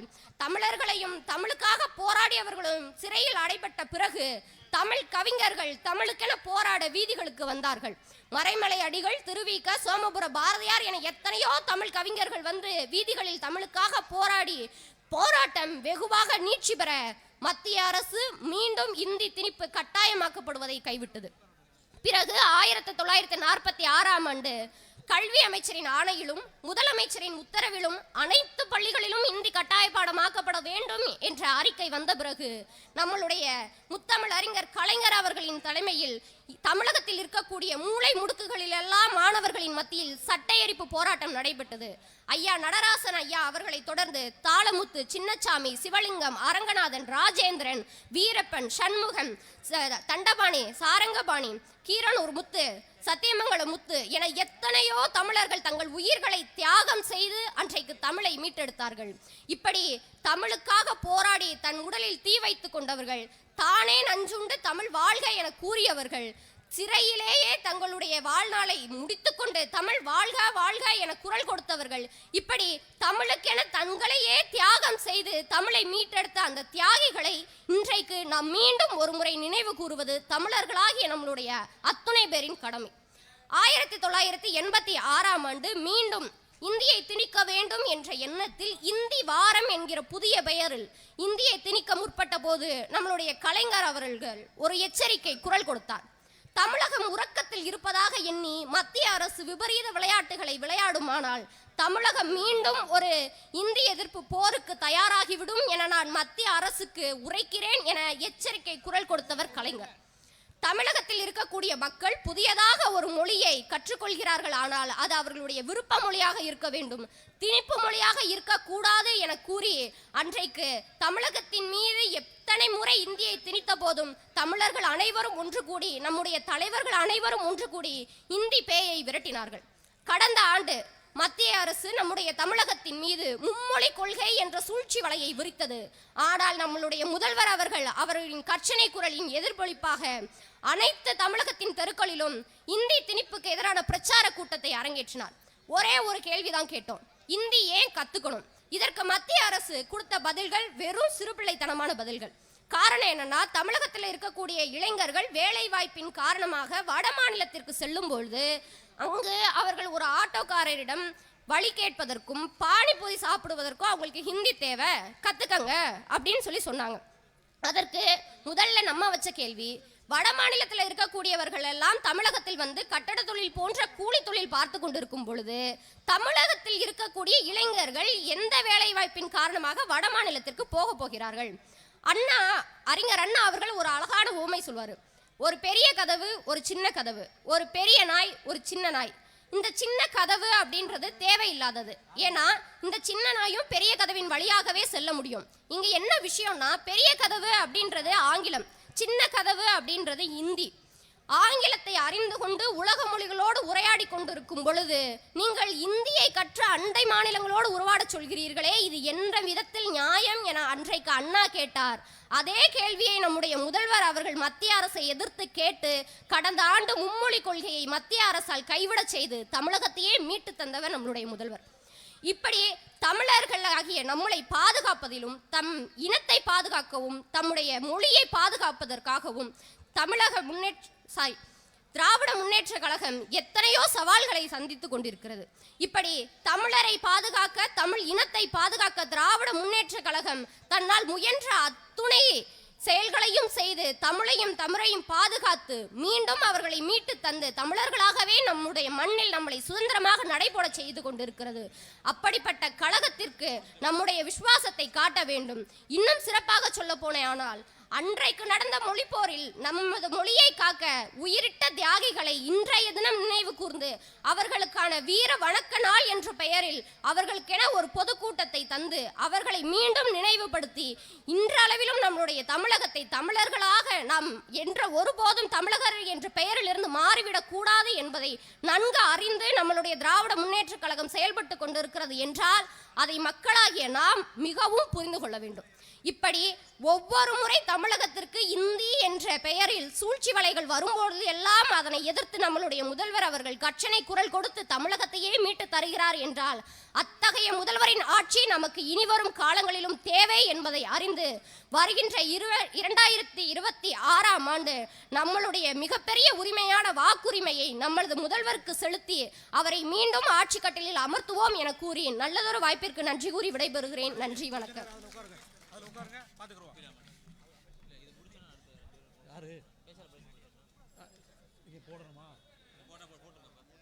அடுத்தபடியாக மாணவர் அணி சார்பில் அனைவருக்கும் பொன்னாடைகள் போற்றப்படுகிறது. தற்போது தலைமை கழகத்தினுடைய பேச்சாளர் அண்ணன் ஒப்பிலா மணி அவர்கள் உங்கள் மத்தியிலே சிறப்புரையாற்றுவார். சுருக்கமாக பேர்கள் எல்லாம் சொல்ல வேணாம். ஆனால் மைக் செட்டு கொஞ்சம் மானிட்டர் சரி பண்ணுங்க. இப்போ தான் கொஞ்சம் இதயத்தில் ஒரு பஞ்சர் போட்டுன்னு வந்துருக்குறேன். ஆமாம், அது கலைஞர் காப்பீட்டு திட்டத்தால் பொழைச்சேன் நான். ஆமாம், கொஞ்சம் மானிட்டர் சரி பண்ணிக்குமா. வீர வணக்க நாள் பொதுக்கூட்டத்தினுடைய தலைமை பொறுப்பை ஏற்றிருக்கக்கூடிய மாவட்ட கழக செயலாளர், டாப் 10 மாவட்ட செயலாளர், ஏதோ உதட்டிலிருந்து வரல, உள்ளத்திலிருந்து வர வார்த்தை, அற்புதமான மாவட்ட கழக செயலாளர் என் அன்பு அண்ணன் காதர் பாட்சா முத்துராமலிங்கம் அவர்களே, போற்றுதலுக்குரிய அமைச்சர் என் அன்பு அண்ணன் RS ராஜகண்ணப்பன் அவர்களே, இந்த நிகழ்ச்சியில் கலந்து கொண்டு இருக்கக்கூடிய சட்டமன்ற உறுப்பினர் என்றால் இப்படித்தான் இருக்க வேண்டும் என்று இலக்கணமாக இருக்கக்கூடிய தொகுதி மக்கள் கவனத்தை என்றைக்கும் ஈர்க்கக்கூடிய என் அன்பு அண்ணன் முருகேசன் அவர்களே, எல்லோரு பேரும் சொல்ல வேணாம்னாங்க. நகர கழக செயலாளர் என் அன்பு அண்ணன் சேது கருணா அவர்களே, இந்த நிகழ்ச்சியில் மாணவரணி அமைப்பாளர் என் அன்பு தம்பி சுரேஷ் அவர்களே, கழகத்தினுடைய ஆற்றல் மிகுந்த சொற்பொழிவாளர் சகோதரி தமிழ் பிரியா, ஆமாம் 1000 வாலா மதி வெடிச்சாங்க.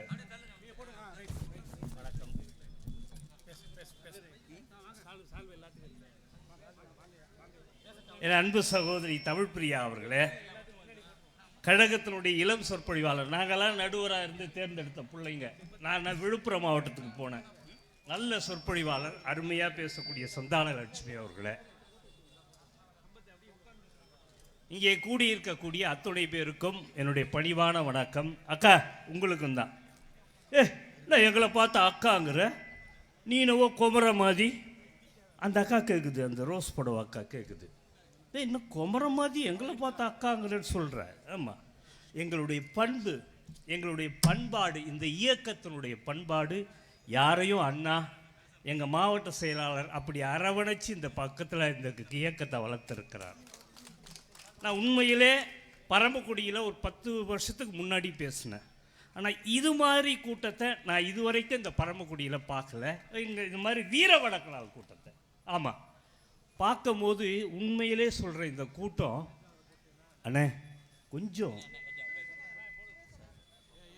இந்த வீர வணக்க நாள் கூட்டத்தில் இப்பேற்பட்ட ஏற்பாடு, மாணவரணி நடத்துகிற இந்த வீர வணக்க நாள் கூட்டம் மிக சிறப்பாக உருவாக்கி கொடுத்து என்னையும் பேசுகிற வாய்ப்பு கொடுத்தமைக்கு முதலில் மாவட்ட கழக செயலாளருக்கும் அமைச்சருக்கும் நன்றியை தெரிவித்துக் கொள்கிறேன்.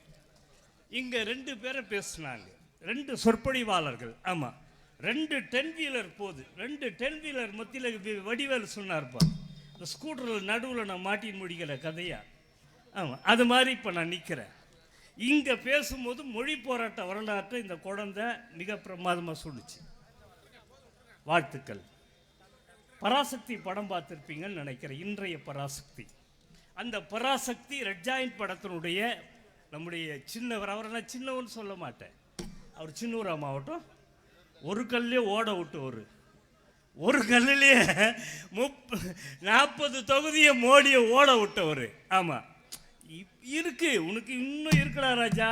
எங்களை பார்த்து நீ வந்து மதுராந்தகத்தில் பேசிட்டு போனப்பார், அந்த மதுராந்தகத்தில் அதிமுக காரனை டெபாசிட் அவுட் ஆக போகிறான். அதனால் அவர் உருவாக்கின அந்த பராசக்தி படம், ரெட் ஜாயிண்ட் படத்தில் நீங்கள் பராசக்தி படத்தை பார்த்துருப்பீங்க. அதனால் அந்த மொழி போராட்ட வரலாறு என்பது 2 பேரும் பார்த்தீங்கன்னா வித்தியாசமாக பேசிகிட்டு இருக்கிறாங்க. நம்ம ரூட்டுக்கு நம்ம வருவோம். இங்கே அமைச்சர் இருக்காங்க, அமைச்சர் ஆட்சியினுடைய சாதனைகள் எப்படியெல்லான்றதை ஊரறிய தெரிஞ்சு இருக்குது. நான் என்ன கேட்குறேன், இப்போ இந்த இடத்துல கேட்குறேன், திமுக மாதிரி ஒருத்தன் சாதனை செஞ்சவன அடையாளம் கட்ட அப்புறம் பேசலாம். இந்த இடத்துல சொல்லிட்டா எங்கள் ஆட்சி மாதிரி சாதனை செஞ்சவன அடையாளம் காட்டுறான் அப்புறம் பேசலாம். இப்போ சொல்கிறேன்டா, இப்போ சொல்லிட்டா, வடநாட்டில் இருக்கக்கூடிய ஒரு பெண் சொல்கிறா ஸ்டாலின் ஆட்சி இங்கே வேணுன்றா. எங்கே? மகாராஷ்டிராவில் சொல்கிறா. நீங்கள் என்ன சொல்லினுக்கிறீங்க, எங்கள் ஆட்சி பற்றி சொல்லினுக்கிறல்ல. இன்னைக்கு வந்த செய்தி மாவட்டம், இன்னைக்கு வந்த செய்தி அமைச்சர், இன்னைக்கு வந்த செய்தி டபுள் இன்ஜின் சொல்கிறான் இல்லை, டபுள் இன்ஜின். அந்த டபுள் இன்ஜின் சத்தீஸ்கரில் இன்னைக்கு 10 கிலோமீட்டருக்கு தண்டவாளத்தை திருடின்னு போயிட்டான். எப்படி 10 கிலோமீட்டருக்கு தண்டவாளத்தை திருடின்னு போயிட்டா டபுள் இன்ஜின். அங்கே சத்தீஸ்கரில் ஆள்றது பிஜேபி. வேற வேலையை பாருங்கடா. எங்கால் இன்னைக்கு காஞ்சிபுரத்தில் எங்கள் தலைவர் பேசின பேச்சுக்கள் அப்புறம் பார்க்கலாம், தெரியுமா? தமிழ்நாட்டில் என் தலைவர் மாதிரி இன்னைக்கு அடையாளம் சொல்ல அப்புறம் பேசலாம். அண்ணா ஒரே ஒரு செய்திண்ணா, ஆவடி நாசர் வந்து ஆவடிக்கு போகிறாங்க. ஆவடியில் அந்த மக்கள்கிட்ட போகிறபோது நரிக்குறவல் மக்கள் கேட்குறாங்க நாசரண்ணங்கிட்ட, சார் நான் முதலமைச்சர்கிட்ட பேசணும் அப்படின்றாங்க. நாசரண்ணன் என்ன பண்ணார், உடனே ஃபோனை எடுத்து முதலமைச்சர்கிட்ட சொல்கிறார், அண்ணே நரிக்குறவர் மக்கள் உங்ககிட்ட பேசணுமாண்ணே.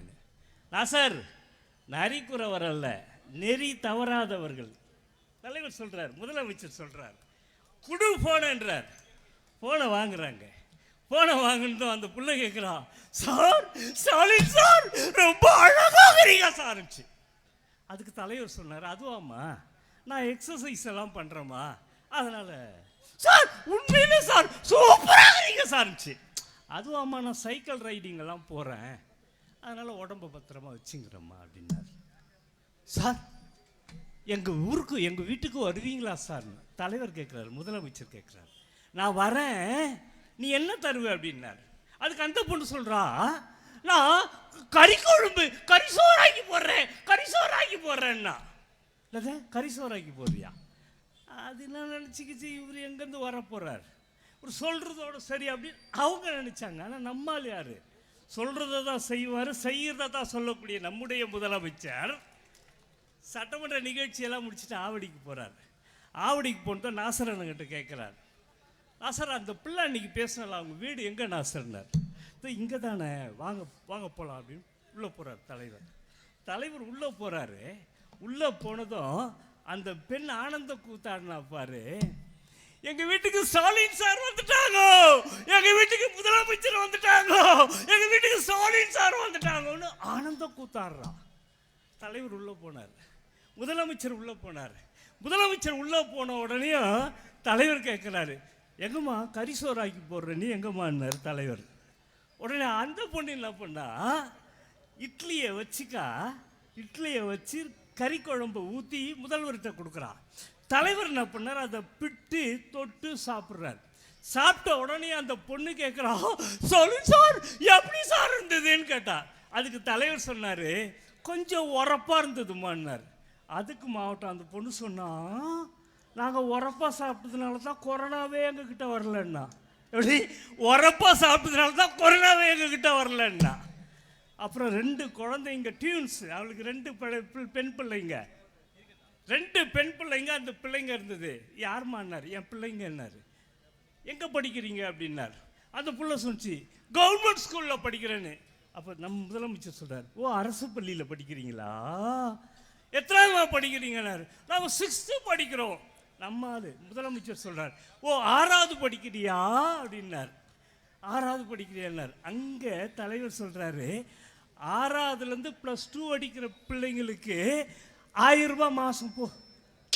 திராவிட மாடல் ஆட்சி எங்கே அடிக்குது பார். திராவிட மாடல் ஆட்சி சொல்கிறார், அங்கே தலைவர் சொல்கிறார், 6வதுலேருந்து +2 படிக்கிற பிள்ளைங்களுக்கு 1000 ரூபாய் கொடுத்த ஆட்சி திராவிட மாடல் ஆட்சி. முத்துவேல் கருணாநிதி ஸ்டாலின் என்பதை மறந்துடாது. இன்னைக்கு எங்கள் மாவட்ட செயலாளர் அமைச்சர் நெஞ்ச நிமிர்த்தி உதயசூரியனுக்கு ஓட்டு போடுன்னு கேட்குறோன்னா, இந்த நாட்டில் உழைச்ச கட்சிடா திமுக. அண்ணா சரிகம்பப்பா பார்த்தியாக்கா, பார்த்தியா?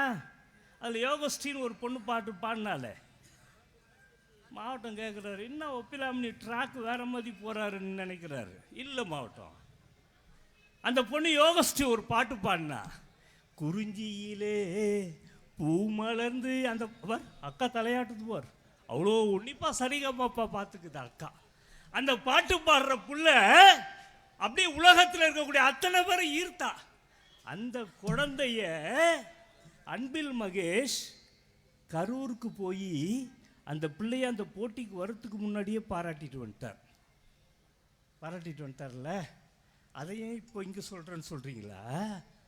அந்த குழந்தை பாடினால, என் துணை முதலமைச்சருடைய சாதனையை நினச்சிப்பார்.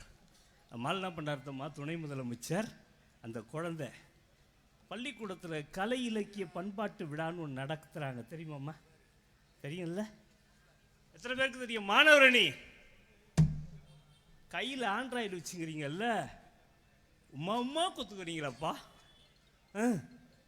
நான்லாம் முதல்ல தளபதி எங்களை ஒரு 10 பேரை ஆன்லைனில் முதல் போட்டது நான், சிவசங்கர் அண்ணன், புதுக்கோட்டை அரசு, MM அப்துல்லா, ஒரு 10 பேரை தளபதி போட்டாங்க. அதில் நான் இருந்துவேன். அதனால் சொல்கிறேன், ஆண்ட்ராய்டு வச்சுங்கிற பிள்ளைங்களுக்கு சொல்கிறேன், நம்முடைய துணை முதலமைச்சருடைய சாதனையை நினச்சிப்பார். அவர் சொல்கிறாரு, அந்த பிள்ளை பாடினாப்பார்,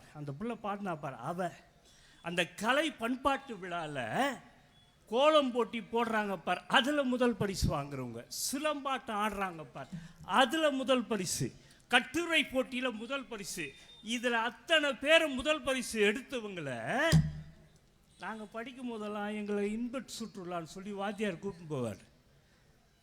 வாத்தியார் எங்கே வர இன்ப சுற்றுலா. இன்ப சுற்றுலான்னா என்ன தெரியுமாக்கா? நாங்கள் படிக்கும்போது மாமல்லபுரத்துக்கிட்டுன்னு போயிட்டு அப்படியே திருக்கழுகுன்றோம். 12 மணிக்கு கழுகு வந்து சாப்பிடுமா? கழுகு 12 மணிக்கு வந்து சாப்பிடுமா? அதை பார்க்குறதுக்கு அதுக்கு அழைச்சிட்டு போவான். இது இன்ப சுற்றுலாவா? இந்த இன்ப சுற்றுலா எதுன்றது இப்போ நம்முடைய துணை முதல்வர் செஞ்சிருக்கிறார் பார். அத்தனை பேரை ஒன்று திரட்டுறார். அத்தனை பேரை ஒன்று திரட்டி அவங்கள வெனிசுலா, எங்க வெனிசுலாக்கு அழைச்சிட்டு போனார்.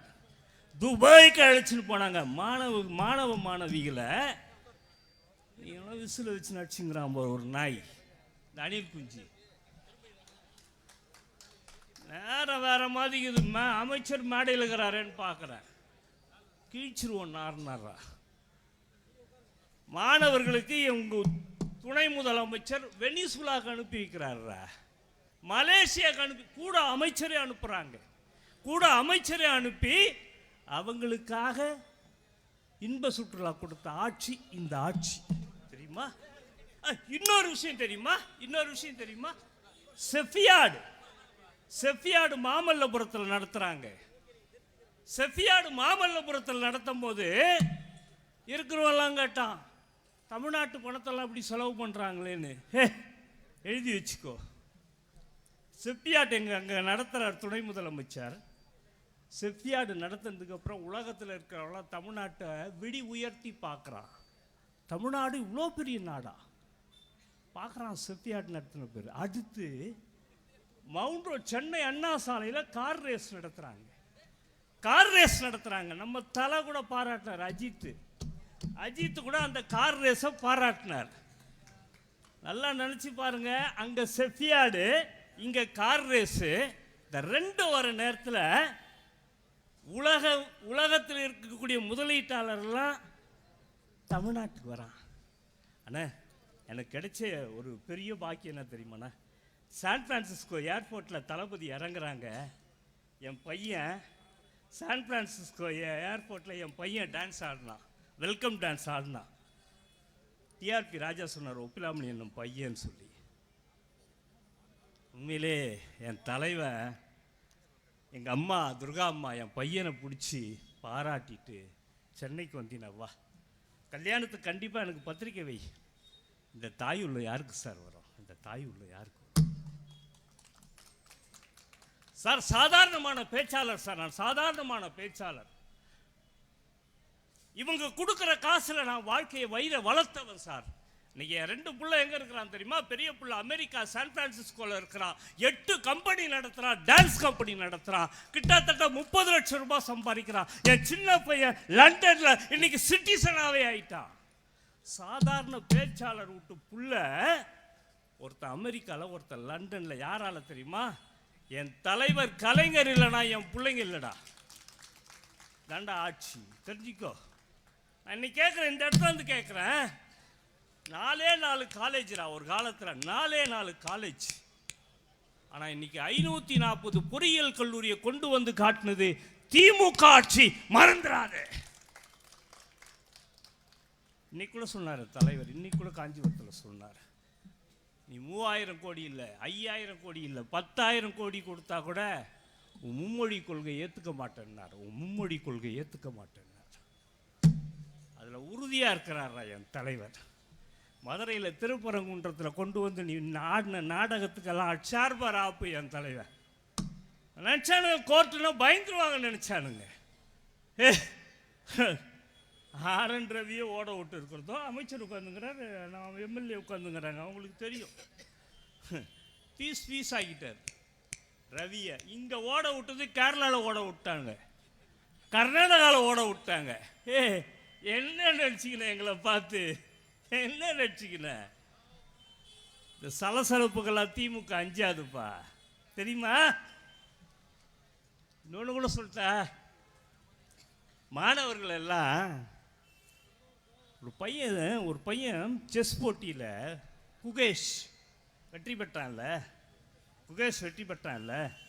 அவனை கூப்பிட்டு வந்து தமிழ்நாடு அரசாங்கம் 5 கோடி ரூபாய் கொடுத்தோம் இல்லை, அவன் படிக்கிற வேலம்மாள் கல்லூரியில் அவனுக்கு கார் விலை உயர்ந்த கார் கொடுக்குறான். விலை உயர்ந்த கார் கொடுக்குறான். எங்களுடைய துணை முதல்வர் என்ன எங்கே போகுது பார். இந்த மேடையில் இருக்கிறவங்களுக்கு தெரியும். என் துணை முதல்வர் யாருன்றது தெரிஞ்சுக்கோ. அவர் என்ன பண்ணார் தெரியுமா? வேலம்மாள் பள்ளியில் படிக்கிற குகேஷ் வேர்ல்டு கலர் ஆனா. நம்ம வீட்டு பிள்ளைங்க ஆனுண்டா, நம்ம வீட்டு பிள்ளைங்க ஆனோம். அரசு பள்ளியில் அந்த செஸ் போட்டியை நடத்துகிறாரு. செஸ் போட்டியை நடத்துகிற நேரத்தில் அதில் தமிழ்நாடு முழுதும் 140 பேர் தேர்வாகிறான். 140 பேர் தேர்வாகிற நேரத்தில் ஒரு மாணவன் எழுந்து சொல்கிறான், சின்ன பையன் சொல்கிறான், அவங்க அத்தனை பேரும் கர்நாடகாவுக்கு போய் பரிசு வாங்கணும். அங்கே ஒரு ஃபைனல் நடத்துகிறான். முடிச்சுக்கிறேண்ணே ஃபைனல் நடத்துகிறான். கர்நாடகாவில் போய் ஃபைனல் நடத்துகிறான். ஃபைனல் நடத்தும் போது ஒரு மாணவன் எழுந்து கேட்குறான். என்ன கேட்டான்னு கேட்டிங்கன்னா, ஐயா எங்களை கார்லேயோ பஸ்ஸில் அனுப்பாதீங்க, இந்த விமானத்தில் எங்களை உங்களால் அனுப்ப முடியுமான்னு கேட்குறான். எங்கள் ஆள் யார்? எங்கள் துணை முதல்வர். என்ன பண்ணார் தெரியுமா சார்? சத்தியமாக சொல்கிறேன் சார், இந்த இந்த இந்த இவரை மாதிரி ஒரு துணை முதலமைச்சர் இந்தியாவில் எவனும் கிடைக்க மாட்டான் சார். அந்த குழந்தைங்க பாஸ்போர்ட்னா என்னன்னு தெரியுமா? அதுங்களுக்கு என்னன்னு தெரியுமா? அந்த குழந்தைங்களை ஒரு விமானத்தில் 140 பேரையும் உட்கார வச்சு அனுப்பி வச்சார். பெங்களூருக்கு அனுப்பி வச்சார். ஏழையின் சிரிப்பில் இறைவனை காண்போம், இல்லை ஏழையின் சிரிப்பில் உதயநிதி ஸ்டாலினை காண்கிறோம் என்பது வரலாறு. இன்னைக்கு தமிழ் பெயரால் அரசு கட்டடங்கள் ஒளி வீசிக்கொண்டிருக்கிறது. எங்க துணை முதல்வர் இருக்கக்கூடிய இல்லத்தின் பெயர் குறிஞ்சி, முல்லை, மருதம், சாமந்தி, குரலகம், எழிலகம். திமுக ஆட்சியில் தமிழ்ல வச்ச பெயர்ரா. வள்ளுவனுக்கு கோட்டை கண்ட இயக்கண்டா திமுக. கன்னியாகுமரியில் வள்ளுவனுக்கு சிலை எடுத்து அந்த பாலத்தை கண்ணாடியில் உருவாக்கி கொடுத்து அழகுபடுத்திய பெருமைக்கு சொந்தக்காரர் முத்துவேல் கருணாநிதி ஸ்டாலின் என்று சொல்லி வீர வணக்கம். மொழி போராட்டத்தில் கலந்து கொண்டு உயிர் நீத்த அத்தனை பேருக்கும் வீர வணக்கம் செலுத்தி இந்த நல்லதொரு வாய்ப்பை உருவாக்கி கொடுத்த மாவட்ட கழக செயலாளருக்கும் அமைச்சருக்கும் நன்றி கூறி முடிக்கிறேன். நன்றி, வணக்கம்.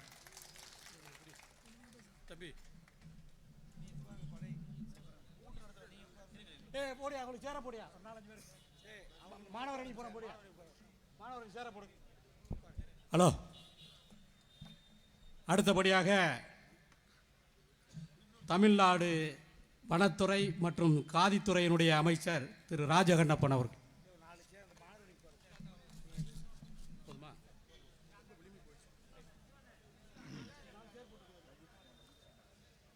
அன்பிற்குரிய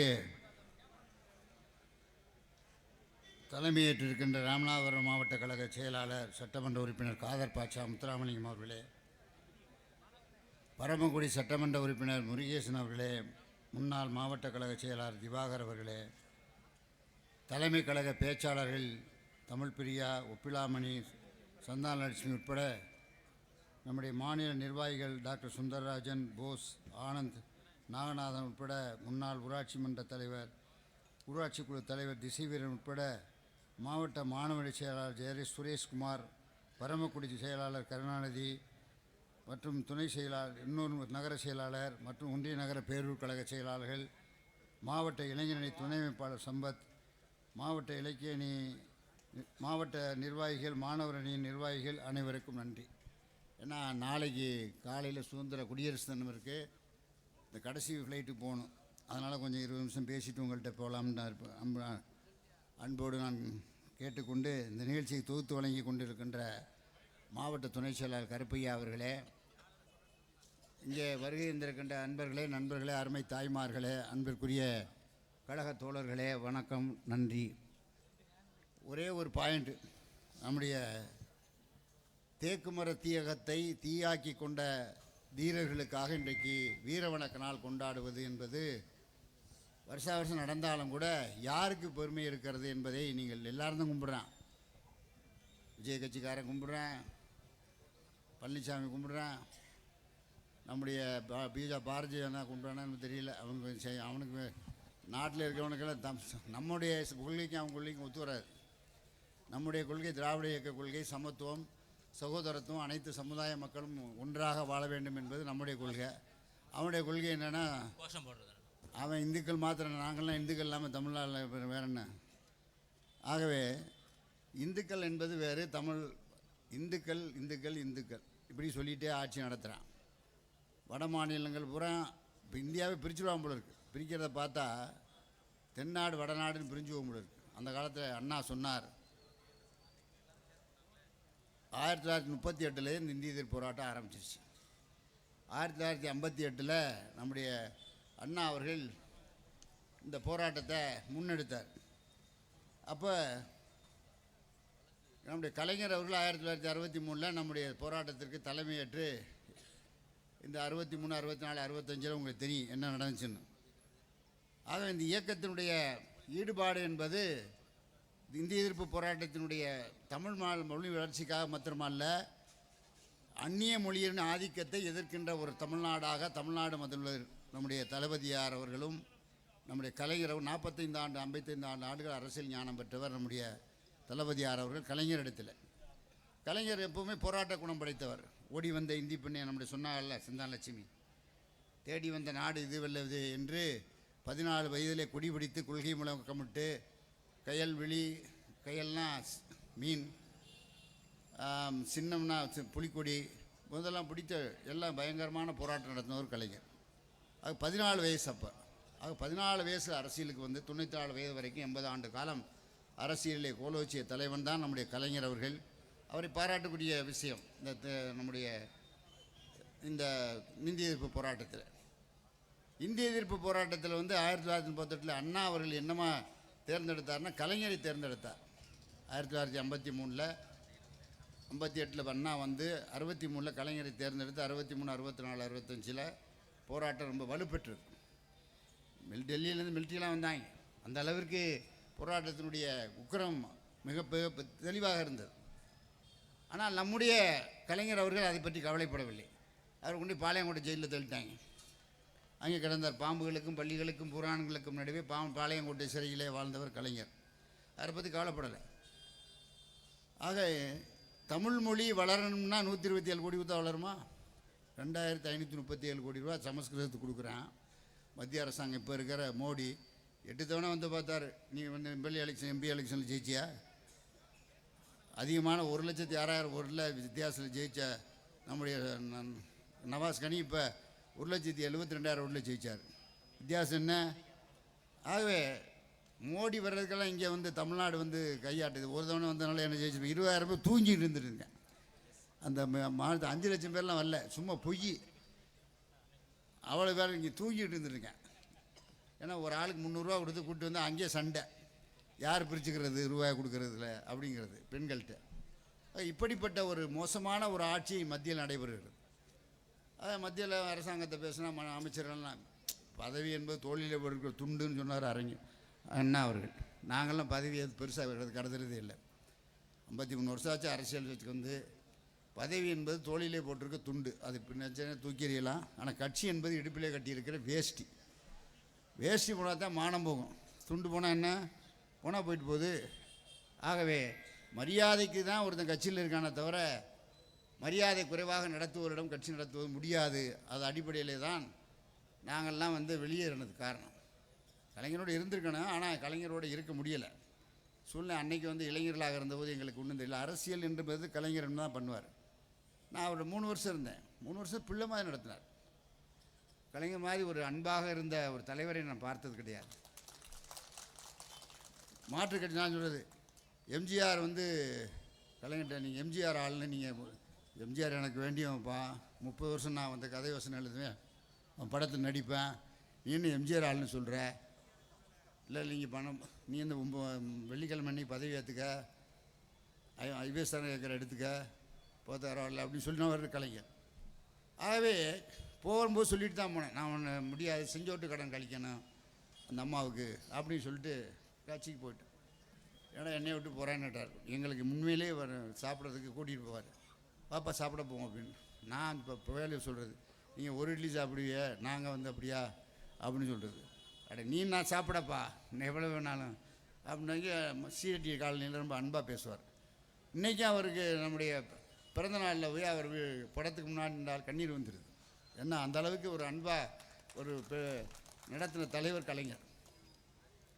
எம்ஜிஆர்ட்ட நாங்கள் 72லேருந்து அவர் இறக்க வரைக்கும் அவர் கூடவே இருந்தோம். ஜெயலலிதா அவர்கள் அமைச்சரவையில் இருந்தோம். அது இல்லைன்னு சொல்ல முடியாது. ஒரு திராவிட அவர் சொல்லுவார், நான் இல்லாட்டும் என்னப்பா, அவர் தானே இப்போ எம்ஜிஆர் சொல்லியிருக்கார், கலைஞரை கலைஞர் என்று சொல்ல வேண்டும் அல்லது தலைவர் என்று சொல்ல வேண்டும், பேரை மாத்திரம் சொல்லிவிடக்கூடாது என்பதே மிகவும் கவனமாக இருந்தவர் எம்ஜிஆர். சொல்லுவார், நான் மாவட்ட செயலாளர் இப்போ சொன்னார், கலைஞரை எந்த விதத்தில் நீங்கள் குறைத்து மதிப்பிடாதீர்கள், அவர் மிக மாபெரும் தலைவர், ஆகவே அரசியல் ஞானம் பெற்றவர் என்று எம்ஜிஆர் பாராட்டினவரே நான் கேட்டிருக்கேன்.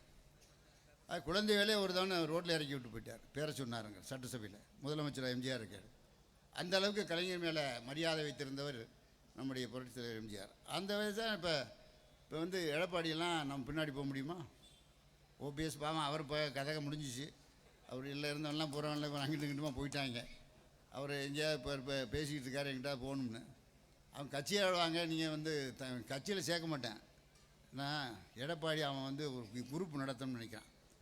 அவன் இப்போ கட்சியெல்லாம் எடுபடாது. இனிமேல் திராவிட இயக்கம்னா ஒன்று தான். கொட்டுகின்ற மலையில் ராபின்சன் பூங்காவில் அண்ணாவால் தொடங்கப்பட்ட இயக்கம் இந்த இயக்கம். மிட்டாமராசுகள், பட்டாக்காரர்கள், பெருந்தனக்காரர்கள், ஆலய அதிபர்கள், தொழிலதிபர்களை எதிர்த்துத்தான் இந்த இயக்கத்தை தொடங்கிய பேரறிஞர் அண்ணா அவர்களுடைய இயக்கம்தான் நம்முடைய திராவிட முன்னேற்ற கழகம். அந்த ஒரு கட்சி தான் இருக்கும். திராவிட இயக்கத்தில் ஒரே ஒரு நம்முடைய சிந்தனையெல்லாம் திராவிட சிந்தனை தான். யார் யார் நம்முடைய தமிழர்கள்லாம் மொழிப்போர் தியாகியோட நினைவு தினம் இன்றைக்கி முன்னாள் ஒப்பிலாமணி பேசினார். அவருடைய பாணியில் அவர் பேசினார். அவர் வந்து தலைவரை பற்றி சொன்னார், ஒரு கட்சி ஒரு ஆட்சி நடத்த ரொம்ப சிரமங்க. நான் மாவட்ட செயலாளர் இருந்திருக்கேன், 9 வருஷம் மாவட்ட செயலாளர் இருந்திருக்கேன். ஒரு கட்சியும் ஒரு ஆட்சியும் நடத்துவது என்பது மிகப்பெரிய சவால். ஒரு பக்கம் கட்சிக்காரன் தொல்லையாக இருக்கேன், ஒரு பக்கம் பொதுமக்களுடைய பார்க்கணும். பொதுமக்களுடைய நியாயமாக அரசியல் பண்ணோம்னா 2616 பேர் இப்போ டாக்டர் போட்டான்னு வச்சுருங்க. பழைய ஆட்சியில் நடந்ததெல்லாம் உங்களுக்கு தெரியும். அவ்வளோ பேர் மெரிட்டில் போட்டார். இப்போ அப்பாயின்மெண்ட்டு நாங்கள் எதுவுமே போட முடியாது. 3000 பேர் என்னுடைய வனத்துறையில் போட்டால் நீங்கள் சர்வீஸ் கமிஷனில் கேட்டு போட்டுருங்க அப்படின்னு சொல்லிட்டார். ஆக எல்லா துறைகள்லேயும் வந்து யாரையுமே இப்போ அப்பாயின்மெண்ட் பண்ண முடியல. அது ஒரு பெரிய கஷ்டமாக இருக்குது. ரெண்டாவது இப்போ நிறுத்தி வச்சுருக்கான் கொஞ்சம் எலெக்ஷன் வர்றதுனால. ஆகவே ஒரு ஆட்சி நடத்துவது என்பது மக்கள் இப்போ விழிப்பாக இருக்கான். முன்ன மாதிரி இல்லை ஜனங்கள். இப்போ எல்லாம் அவன் வாட்ஸ்அப் வச்சுட்டு வீட்டிலே பேசுகிறது. இந்த வாட்ஸ்அப்பே இன்றைக்கி 10% நம்பாதீங்க, அவ்வளோ தூரம் பொய். நான் வாட்ஸ்அப்லாம் வச்சுக்கிறது இல்லை. என்னுடைய ஃபோன் நம்பர் யாராவது பேசுவேன், அவ்வளோதான். வாட்ஸ்அப்பில் வச்சுக்கிற மாட்டேன். ஏன்னா அது என்ன பொய் தான். இவன் சொந்தமாக கருத்துக்களை சொல்கிறதுக்குன்னே வாட்ஸ்அப் வச்சுருக்கான். வீட்டில் உட்காந்துட்டு பேசிட்டு இவன் வாட்டி விடுறது, அடுத்தவன் ட்ரான்ஸ்ஃபர் பண்ணிட்டு பேச்சு. ஒரு கருணாநிதி இருக்காருன்னா இவருக்கு வேலை நான் விடுறது ஒரு நம்பர். அப்படி தான் வச்சுருக்கேன் வாட்ஸ்அப்பில் என்ன குறை கண்டிய. இப்போ 5 வருஷத்தில் நாங்கள் எந்த பாலம் கட்டலை, எந்த ரோடு போடலை, என்ன குடிநீர் கொடுக்குற 2812 கூட இந்த மாதம் 5ஆம் தேதி நம்முடைய முதல்வர் தொகுதியில் தண்ணி கொடுக்குறாங்க எல்லா வீட்டுக்கும். 75 வருஷம் சுதந்திரம் அடைஞ்சு கொடுத்தீங்களா? எல்லா சமுதாயத்துக்கும் பல சோபா வந்தார், மலேசிய பாண்டியன் வந்தான், முகுரவேலு வந்தார், டிஎம்கேலே வந்தாங்க, ஏடிஎம்கேலே வந்தாங்க, இவர் முருகன் வந்தார், அப்புறம் நம்ம 18ஆம் முடியும் வந்தார். எங்கே முதல்வர் தொகுதி முன்னேற்றம் முடிஞ்சா?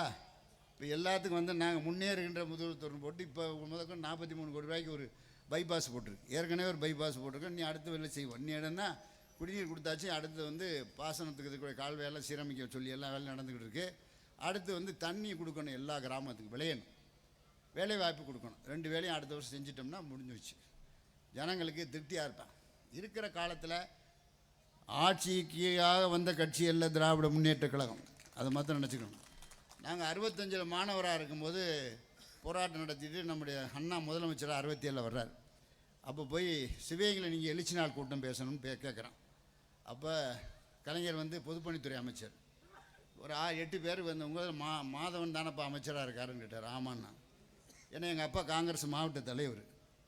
அவர் கேட்டால் என்னடா நீங்களாம் கருப்பு சட்டை போட்டு நீங்கள் போகிறோம். அவர் ஆர்பிஎஸ் கூட அவங்க கொடுப்பா, நீங்கள் ஆர்பிஎஸ் கூட போங்க, எங்களுக்கு செட்டியார் தான் கேண்டிடேட்டு அப்படின்னு சொன்னார். அவர் கல்லர் ஆர்விஎஸ். ஏன்னா இந்த இடத்துல நீங்களாம் எங்கடா இருக்க இடம் தெரியாமல் போயிருவீங்க, எங்கள் பூரா எங்கள் அவருக்கு ஓட்டு தான். கடைசி செட்டியார் 22,000 ஓட்டில் ஜெயிச்சிட்டார். திராவிட முன்னேற்ற கழகத்தில் உதயசூரியன் சின்னத்தில் 22,000 ஓட்டில் செட்டியார் ஜெயிச்சிட்டார். அப்புறம் போய் கூப்பிட்றோம் அண்ணாவை. அண்ணா சொல்கிறாரு, எப்போ எவ்வளோ பேர் வந்து பெரிய கூட்டம் அவர் வீட்டில் பெஞ்சில் போட்டு எங்களை உட்கார வச்சாங்க. என்னப்பா இப்போ வேணால் சோஃபாவில் உட்கார சொல்லு, இப்போ கூட நிமிந்துக்கிறாங்க கொஞ்சம். நான் பெஞ்சில் போய் உட்காந்துருந்தேன். அண்ணா வந்தார். வந்து அவர்கிட்ட என்னப்பான்ட்டார், சிவகங்கையில் நீங்கள் கூட்டம் பேசணும், எழுச்சி நாள் கூட்டம் பேசணும், நீங்கள் முதலமைச்சர் ஆகிருக்கீங்க. வீட்டில் பார்த்தா நிறைய கூட்டம். ஏன்னா தமிழ்நாடு முழுக்க 234 தொகுதி நாள் வந்துருப்பானா இல்லையா. அதே எல்லோரும் எங்களாம் அண்ணா எங்கள் ஊர்லேருந்து பேசுங்க, உங்கள் ஊரில் பேசுங்கன்னுக்கிறேன். அண்ணா சொல்கிறாரு, எங்கேயும் பேச முடியாது, சிவகங்கையில் தான் பேசுவேன். ஏன்னா மாணவர் அணியின் சார்பாக எழுச்சி நாள் கொண்டாட சிவகங்கையில் தான், அங்கே தான் பேசுவேன்னு சொல்லிட்டு சிவகங்கை வந்தார். யாரே முதலமைச்சராக அண்ணா முதல்ல பேசிய கூட்டம் சிவகங்கை. அப்போ நான் மாணவர் அணி மாவட்ட செயலாளர் இருந்தேன். அப்போ பேசி நல்லா கூட்டம் வழி நல்லா சிறப்பாக நடத்திட்டு, அப்போ தான் இந்த மாங்குடி மதிய இலங்கை எல்லாம் நமக்கு பழக்கம். அப்போ எனக்கு தெரியாது. அப்புறம் தான் மாங்குடி மதிய இலங்கெல்லாம் அப்போ ட்ரெஸ்ஸு போட்டுட்டு துப்பாக்கி கையில் ஒரு குச்சியை வச்சுக்கிட்டு பெரிய அப்படின்னு எல்லாம் ஒழுங்குபடுத்தி நிற்பார். அவரது மாங்குடி மதிய இலங்கை. இப்படி ஆட்கள்லாம் பார்த்துருக்கோம். அப்போல்லாம் நாங்கள் சின்ன பையங்க. ஆகவே இதுதான் நம்முடைய திராவிட இயக்க வரலாறு என்பது இளைஞர்களாலும் மாணவர்களாலும் உருவாக்கப்பட்ட இயக்கம்தான் திராவிட முன்னேற்றக் கழகம். அண்ணா வந்து வழிகாட்டினார், கலைஞர் வந்து அந்த தலைமையேற்று நடத்தினார். 50 வருடம் தலைமையராக இருந்தார். எவ்வளோ பெரிய சோதனையிலையும் கட்சியை காப்பாற்றினாரா இல்லையா, அதுதான் பாராட்டுக்குரிய விஷயம். இப்போ இருக்க கண்டு தான் இப்போ எல்லாரும் போய் அந்த கட்சியில் போய் அமைச்சராக இருக்க முடியும். திராவிட முன்னேற்ற கழகம் என்ற இயக்கத்தை காப்பாற்றியவர் 50 ஆண்டு காலம் நம்முடைய தலைவர் கலைஞர் அவர்கள் என்பதை நீங்கள் நினைவில் வைத்துக் கொள்ள வேண்டும். இன்றைக்கு நம்ம பரமக்குடியில் 25 வருஷமாக பாலம் கட்டாங்க. செவ்வூருக்கு எம்எல்ஏக்கு தெரியும், மாவட்ட செயலாளர் தெரியும், எல்லா ஊருக்கும் பாலம் கொடுத்து எங்கள் ஊருக்கு. எப்போ நீங்கள் 25 வருஷமாக கேட்குறீங்க, 25 வருஷமாக நீங்கள் என்னென்ன, நானும் மந்திரியாக இருந்திருக்கேன் 91 நீங்கள் வந்து கேட்கவே இல்லையா அப்படின்னு. இல்லை இந்த தவணை பாட்டியாக வாண்டா அதை போய் கேட்டாங்க. கடைசியில் போகிற போக்கில் நம்முடைய இளம் தலைவர் சின்னவர்னு சொன்னார்ல, நாங்கள்லாம் சின்னவர்னு சொல்கிறதில்ல, இளம் தலைவர்னு சொல்கிறோம். அவருடைய ஆட்சியில் இதில் இல்லைன்னு அரசியல் அவர் வந்து அரசியலில் வந்து வந்தார். அவர் மயங்கிறதுக்காண்டி மாத்திரம் ஸ்டாலின் அரசியலுக்கு வரல. 55 வருடம் அரசியல் பயின்றவர் என்ற காரணத்திற்காக தலைவர் கலைஞர் வந்து ஸ்டாலின்கிட்ட கொடுத்துட்டு போனார். அவர் எல்லாரையும் தான் ஆக்கினார். அழகிரி வந்தாங்க, எல்லாரையும் ஆக்கினார். வச்சுருந்தாரா, கடைசியில் வச்சுருந்தது வந்து ஸ்டாலின் தான் வச்சுருந்தார். ஆகவே கலைஞருக்கு தெரியும். நான் கூட ஒரு தவணை கேட்டேன், என்ன உங்கள் ஆளுகள்லாம் 41 பெரிய தலைவர்களாக வச்சுருக்கீங்க, தொண்டர்களை காணாமே அப்படின்னு கேட்டேன். அட 40 வருஷமாக என் கூட இருந்தவன் நன்றியும் மறக்காமல் அப்படி சொன்னவர் கலைஞர். ஆகவே அந்த அளவிற்கு பெருமையாக நாம் பேசக்கூடிய மாபெரும் தலைவனாக கலைஞர் வாழ்ந்தார். அவர் இன்றைக்கி இப்போ அவர் இல்லைங்கிறதுக்காண்டி நம்ம அவர் பேசாமல் இருக்க முடியாது. கலைஞர் இருந்தார்னா 94 வயசு வரைக்கும் இருந்தார். எப்படி இருந்தார்னா உணவு பழக்க வழக்கம்லாம் ரொம்ப கரெக்டாக வச்சுருந்து, நான் ஹெல்த் இஸ் வெல்த்னு அடிக்கடி எல்லா கூட்டத்திலையும் சொல்லுது. நம்முடைய இளைஞர்கள் நம்முடைய பெரியவர்கள் எல்லாரும் சொத்து என்பது ஒருத்தர் இடம் வாங்குறதில் இல்லை, சொத்து வாங்கிறது பெருசு இல்லை. பெரிய ஒருத்தருடைய சொத்து என்பது அவனுடைய உடல்நிலை தான் சொத்து. இப்போ எங்களுக்குன்னா இப்போ வயசு என்னங்கிறது நீங்கள் நாங்கள் சொன்னால் நம்ப மாட்டிய, அதனால் சொல்கிறதில்ல, அது கேட்டுக்கிறோம். ஆனால் எங்கள்கிட்ட எந்த நோயும் கிடையாது, சுகர் கிடையாது, இல்லை சும்மா அதெல்லாம் போய் சுகர் கிடையாது, ப்ரெஷர் கிடையாது, கொலஸ்ட்ரால் கிடையாது, நிம்மதியாக இருக்கும். காரணம் இல்லைன்னா சாப்பிட்றது கிடையாது.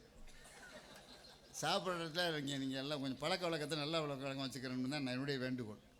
ஏன்னா இளைஞர் நம்முடைய முன்னோர்களுக்கு நம்ம அஞ்சலி செலுத்துகிறோம், அது வேறு. செலுத்துகிற நம்முடைய உடல் நலத்தோடு இருக்கணும். திராவிட இயக்கத்தில் இன்றைக்கி போட்டி வந்திருக்கு, எலெக்ஷன் வருது. எலெக்ஷன் வந்து எங்களுக்கு ஒன்றும் கவலை இல்லை. திராவிட முன்னேற்றக்கெல்லாம் எல்லா தொகுதியிலையும் ஜெயிக்கும், அதில் ஒன்றும் மாற்றம் கிடையாது. நான் கூட பரமக்குடி ரொம்ப நாளாக நம்ம தொகுதி இல்லை, இப்போ 2 தவணையாக வந்திருக்கார், எம்எல்ஏ வந்திருக்காரு. இப்போ பிடிச்சிருக்காங்க. கொஞ்ச நாள் இடையில் வந்து திசைவீரன் எம்எல்ஏ இருந்தார். அதோடு அப்புறம் இடையில் என்ன வேறு ஆளுங்க வந்துட்டாங்க. இப்போ வந்து முருகேசன் எம்எல்ஏ இருக்கார். அவர் தொகுதியை பார்க்குறாரு, வேலைகள் நடக்குது, எல்லார்ட்டையும் அன்பாக பழகுறாரு, எல்லார்ட்டையும் போடுறாரு வர்றாரு. ஆனால் யார் வேணாலும் எம்எல்ஏ 234 தான் ஆக முடியும். அவ்வளோ தான் இருக்காங்க நம்ம கட்சியில். ஏன்னா எனக்கு மந்திரி பதவி கொடுக்கல, உனக்கு எம்எல்ஏ எல்லாரும் ஆளுக்கு ஒரு பதவி வச்சுக்கிற வேண்டியான். அதுதான் பூரா அணியல் பூரா போடுறது. இந்த அணியல் பத்திரிகைகளுக்கு இருக்கிற தவிர வர்றதே இல்லை கூட்டத்துக்கு. அணிகளில் இருக்கவன்லாம் இப்போ எங்கள் கூட்டத்தில் வந்திருக்கானா?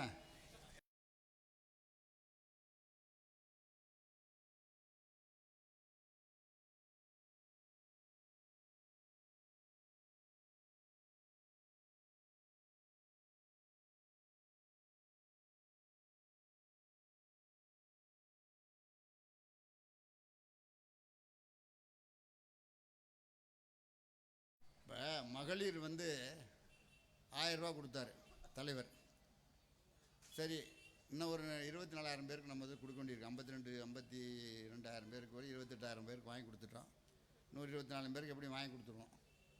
எல்லாரும் பணம் வாங்கணும்னா அரசாங்கமே பார்க்கணும்னா அப்புறம் காலையில் உணவு மாணவர்களுக்கு, அப்புறம் கட்டணமில்லா பேருந்து. இவனே மலஞ்சாமி நான் ஆம்பளைகளுக்கு கொடுக்குறேன். உடனே நீ முதல்ல இந்த நடைமுறைப்படுத்த முடியுமா அப்படின்னு கேட்டேன். முதல் கையெழுத்து நான் தானே போட்டேன் அப்படின்னு சொன்னார் தலைவர். அது உண்மை, அவர் தான் போட்டால். அப்போ நான் டிரான்ஸ்போர்ட் மினிஸ்டரை பார்த்தேன். இப்போ வனத்துறையில் 108 பேர் இருக்காங்க ஐஏஎஸ் ஆஃபீஸர். பெரிய பெரிய கஷ்டம்தான். ஐஏஎஸ் ஐபிஎஸ் அவர் பார்க்குறாரு, ஐஏஎஸ் நான் பார்க்குறேன். ஆனால் திறமைசாலிகள் நம்முடைய திராவிட இயக்கத்தில் அதிகம். நல்லா வச்சுக்கணும். நாட்டு நிர்வாகம் என்பது மிகப்பெரிய அளவில் நாம் நடத்துறது. எல்லாரும் இந்த ஆட்சி நடத்த முடியாது. முதலமைச்சர் காலையில் 9 மணிக்கு கிளம்புறாரு, ராத்திரிக்கு தான் வீட்டுக்கு வருவார். நம்முடைய பேச்சாளர் கூட சொன்னாங்க, பெண்களுடைய அணியில் சார்பாக பேசின பேச்சாளர் அவங்க சொன்னாங்க, அவ்வளோ நேரம் உழைக்கக்கூடிய ஒரு முதலமைச்சரை நான் பார்த்ததே கிடையாது. ஏன்னா நானும் 54 வருஷம் ஆச்சு அரசியலுக்கு வந்து. எத்தனையோ கட்சிகள் இருந்து பார்த்துருக்கோம். நாமளுக்கு 2 கட்சி தான், திராவிட இயக்கம் தான். ஒன்று திராவிட முன்னேற்ற கழகம், இல்லைன்னா அண்ணா திராவிட முன்னேற்றம். அண்ணா திராவிட முன்னேற்ற கழகம் சரியில்லைன்னா திராவிட முன்னேற்ற கழகம் தான் அப்படிங்கிறத ஒரு ஏற்பு. சும்மா கண்ட கட்சிக்கெல்லாம் போகக்கூடாது, அதெல்லாம் நல்லதில்லை. ஒன்று திராவிட இயக்கம். 2 பேரும் அண்ணாவை சொன்னார், பெரியாரை சொன்னார், கலைஞர் சொன்னார், எம்ஜிஆர் சொன்னார். அது வேறு. கலைஞர் கிடையாது, எம்ஜிஆரும் கிடையாது, நீ ஜாதியும் கிடையாது. அடிக்கடி 5 வருஷம் யார் 20 2 நிமிஷம் தான் பேசும். ஃப்ளைட்டுக்கு வர போகணும், அதுக்கு வேறு நாளைக்கு வர குடியரசு கலைஞருக்கு அவருக்கு இவர் ரவியை பற்றி பேச சொன்னார். இங்கே ஒருத்தர் முப்பிலாமணி, ரவியெல்லாம் ஒரு ஆளா? அவருக்கு என்ன இருக்குது பாருங்க, அவரை பற்றி பேச வேண்டிய அவசியமே கிடையாது. நாங்கள் வரும்போது பெரிய நல்லா கவர்னர் வந்திருக்காங்க, முறையாக பேசணுன்னு தான் அவன்பாடு ஈட்டி இப்படி பேசிட்டு போயிருந்தேன். வரும்போது இருந்த மரியாதை கொடுத்த மரியாதை போகும்போது கிடைக்கல. பேசாமல் ஓடுறேன், ஓட்டமாக ஓடுறேன், யாருமே எந்திரிக்கலை. எதுக்கு நம்ம ஒரு அரசியல் சட்டத்தினுடைய அமைப்பில் சட்டமன்றம் நடக்குது. அங்கே அந்த சட்டமன்றத்தினுடைய விதிகள் முறைப்படி நடக்கணுமே தவிர விதியை மீறியும் நடத்த முடியாது. நம்ம ஆளுங்கட்சியாக இருந்தாலும் எதிர்கட்சியாக இருந்தாலும் பிரைம் மினிஸ்டராக இருந்தாலும் சீஃப் மினிஸ்டராக இருந்தாலும் விதிகளுக்கு உட்பட்டு அரசியலமைப்பு சட்டத்துக்கு உட்பட்டு தான் நடத்த முடியும். ஆகவே அப்படிப்பட்ட ஒரு இயக்கம்தான் அங்கே இருக்கணும். அதை விட்டுட்டு நான் கவர்னர் எனக்கு பெரிய, நீ கவர்னர் புரோட்டோக்கால் பெரிய ஆள் தான், நம்ம வேணாம்னு சொல்லலை. இப்போ அப்படி இருந்தாலும் நண்பரசையும் போய் வரவேற்கிறாரு. மினிஸ்டரில் அந்த ஜில்லாவில் வர அமைச்சராக இருக்கார், போய் வரவேற்கிறார் நம்ம பிரைம் மினிஸ்டரை. அவர் வர்ற கூட்டத்துக்கு வர்றாரு.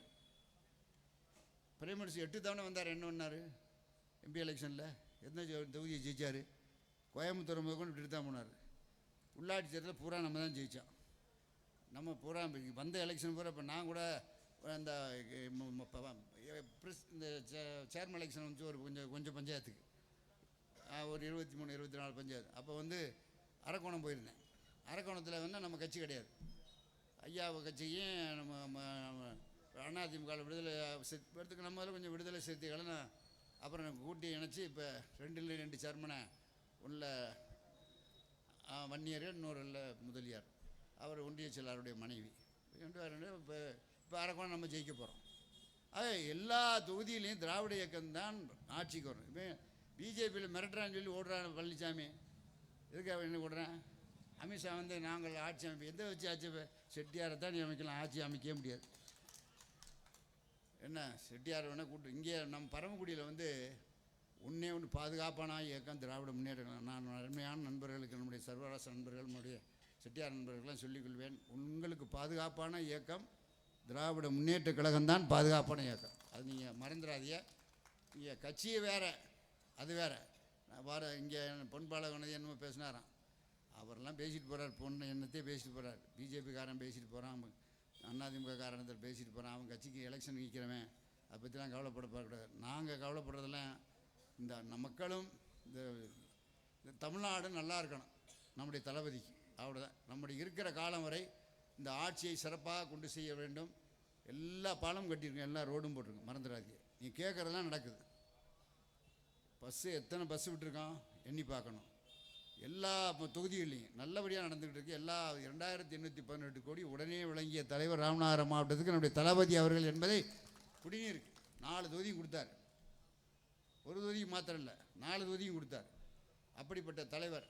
ஆகவே எல்லோரும் நீங்கள் உதயசூரியன் சின்னத்தில் வாக்களிக்க வேண்டும் என்று கேட்டுக்கொண்டு, நம்முடைய விருகம்பாக்கம் அரங்கநாதன், கோடம்பாக்கம் சிவலிங்கம், மயிலாடுதுறை சாரங்கவாணி, பீளமேடு தண்டவாணி, கீரடூர் முத்து, விராலிமலை சண்முகம் போன்றோர் தன் இன்னுயிரை ஈந்து அவர்களுக்கு அஞ்சலி செலுத்தி வீர வணக்கம் வீர வணக்கம் நம்முடைய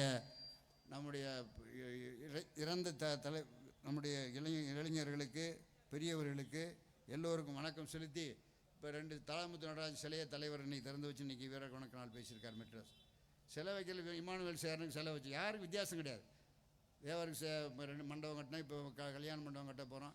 எல்லோரையும் இணைக்கின்ற ஆட்சி தான் திராவிட நல்லியக்கம் என்பதை, நம்முடைய திராவிட முன்னேற்ற கழகம் என்பதை நீங்கள் புரிந்து கொள்ள வேண்டும். அனைவரும் எல்லாரும் சமம், நாம் எல்லாரும் ஒன்று தான்ங்கிறத அடிப்படையில் நாம் அனைவரும் ஒன்று என்ற சித்தாந்தத்தை மேற்கொண்டு நாம் அனைவரும் நம்முடைய உதயசூரியன் சின்னத்தை வாக்களிக்க வேண்டும் உங்களை எல்லாம் கேட்டுக்கொள்கிறேன். அப்படின்னு அன்பார்ந்த கழக தோழர்களே, எந்திரிக்க சொல்லுங்கள், உட்கார சொல்லிங்க. அனைவரும் எழுந்து நிற்கவும். நம்முடைய ஒப்பற்ற தலைவர் திராவிட மாடல் முதலமைச்சர் அவர்கள் இன்று ஒரு தலைப்பினை கொடுத்து, இந்திய ஆதிக்கத்தை வேறறுக்க எழுந்த மொழிப்போர் தியாகிகளுக்கு வீர முழக்கம் தீயாய் பரவட்டும், செந்தமிழை காக்க சேனை ஒன்று தேவை என்ற தலைப்பில் இன்று தமிழ்நாடெங்கும் பொதுக்கூட்டம் நடந்து கொண்டிருக்கின்றது. மாவட்ட மாணவர்களின் சார்பில் நடக்கக்கூடிய இந்த நிகழ்ச்சியில் நிறைவாக வீர முழக்க தீரர்களுக்கு நாம் எடுக்க இருக்கின்றோம். நான் குரல் ஒலி எழுப்பியவுடன் ஒட்டுமொத்தமாக நீங்கள் எழுப்புமாறு அன்போடு கேட்டுக்கொள்கிறேன். வீர வணக்கம் வீர வணக்கம் வீர வணக்கம் வீர வணக்கம். மொழிப்போர் தியாகிகளுக்கு வீர வணக்கம். மொழிப்போர் தியாகிகளுக்கு வீர வணக்கம். போட்டிடுவோம் போட்டிடுவோம் போட்டிடுவோம் போட்டிடுவோம். கொள்கை தீரர்களின் வீரத்தை போட்டிடுவோம். கொள்கை தீரர்களின் வீரத்தை போட்டிடுவோம். எதிர்ப்போம் எதிர்ப்போம் எதிர்ப்போம் எதிர்ப்போம். இந்தி திணிப்பை என்றும் எதிர்ப்போம். இந்தி திணிப்பை என்றும் எதிர்ப்போம். காப்போம் காப்போம் காப்போம் காப்போம். நம் தாய்மொழியை காப்போம். நம் தாய்மொழியை காப்போம். நம் தாய்மொழியை காப்போம். நம் தாய்மொழியை காப்போம். செந்தமிழை காக்க சேனை ஒன்று தேவை. நன்றி வணக்கம். செந்தமிழை காக்க சேனை ஒன்று தேவை. நன்றி நன்றி நன்றி.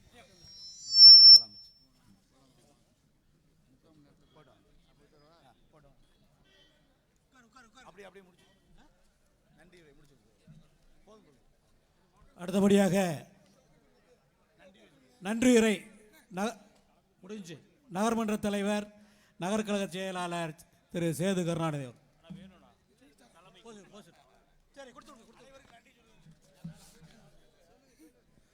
ராமநாதபுரம் மாவட்ட திமுக மாவட்ட மாநில சார்பாக மொழிப்போர் தியாகிகள் வீர வணக்கத்து கூட்டத்துக்கு தலைமையேற்ற மாவட்ட கழக செயலாளர் மாண்புமிகு கார்பச்ச முத்துராமலிங்க அவர்களுக்கும் இந்த நிகழ்வில் சிறப்புரையாற்ற மாண்புமிகு வனத்துறை அமைச்சர் கல்வித்துறை அமைச்சர் ஆர்.எஸ். ராஜகண்ணப்பன் அவர்களுக்கும் மற்றும் அனைத்து நிர்வாகிகளுக்கும் நன்றி விடைபெறுகிறேன். நன்றி வணக்கம்.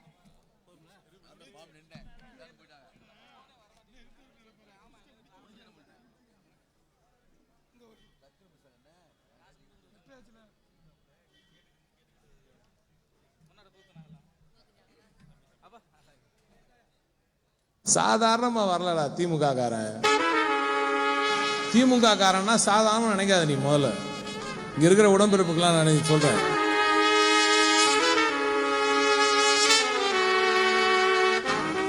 பலவீனமான மனம் கொண்டவர்கள், பெற்றோர்கள், இவங்கெல்லாம் இதுல பார்க்க கூடாதுன்னு சொல்லுவாங்க பாரு. அந்த மாதிரி இருக்கலாம். இங்க வராத, உனக்கு இது வேலை கிடையாது.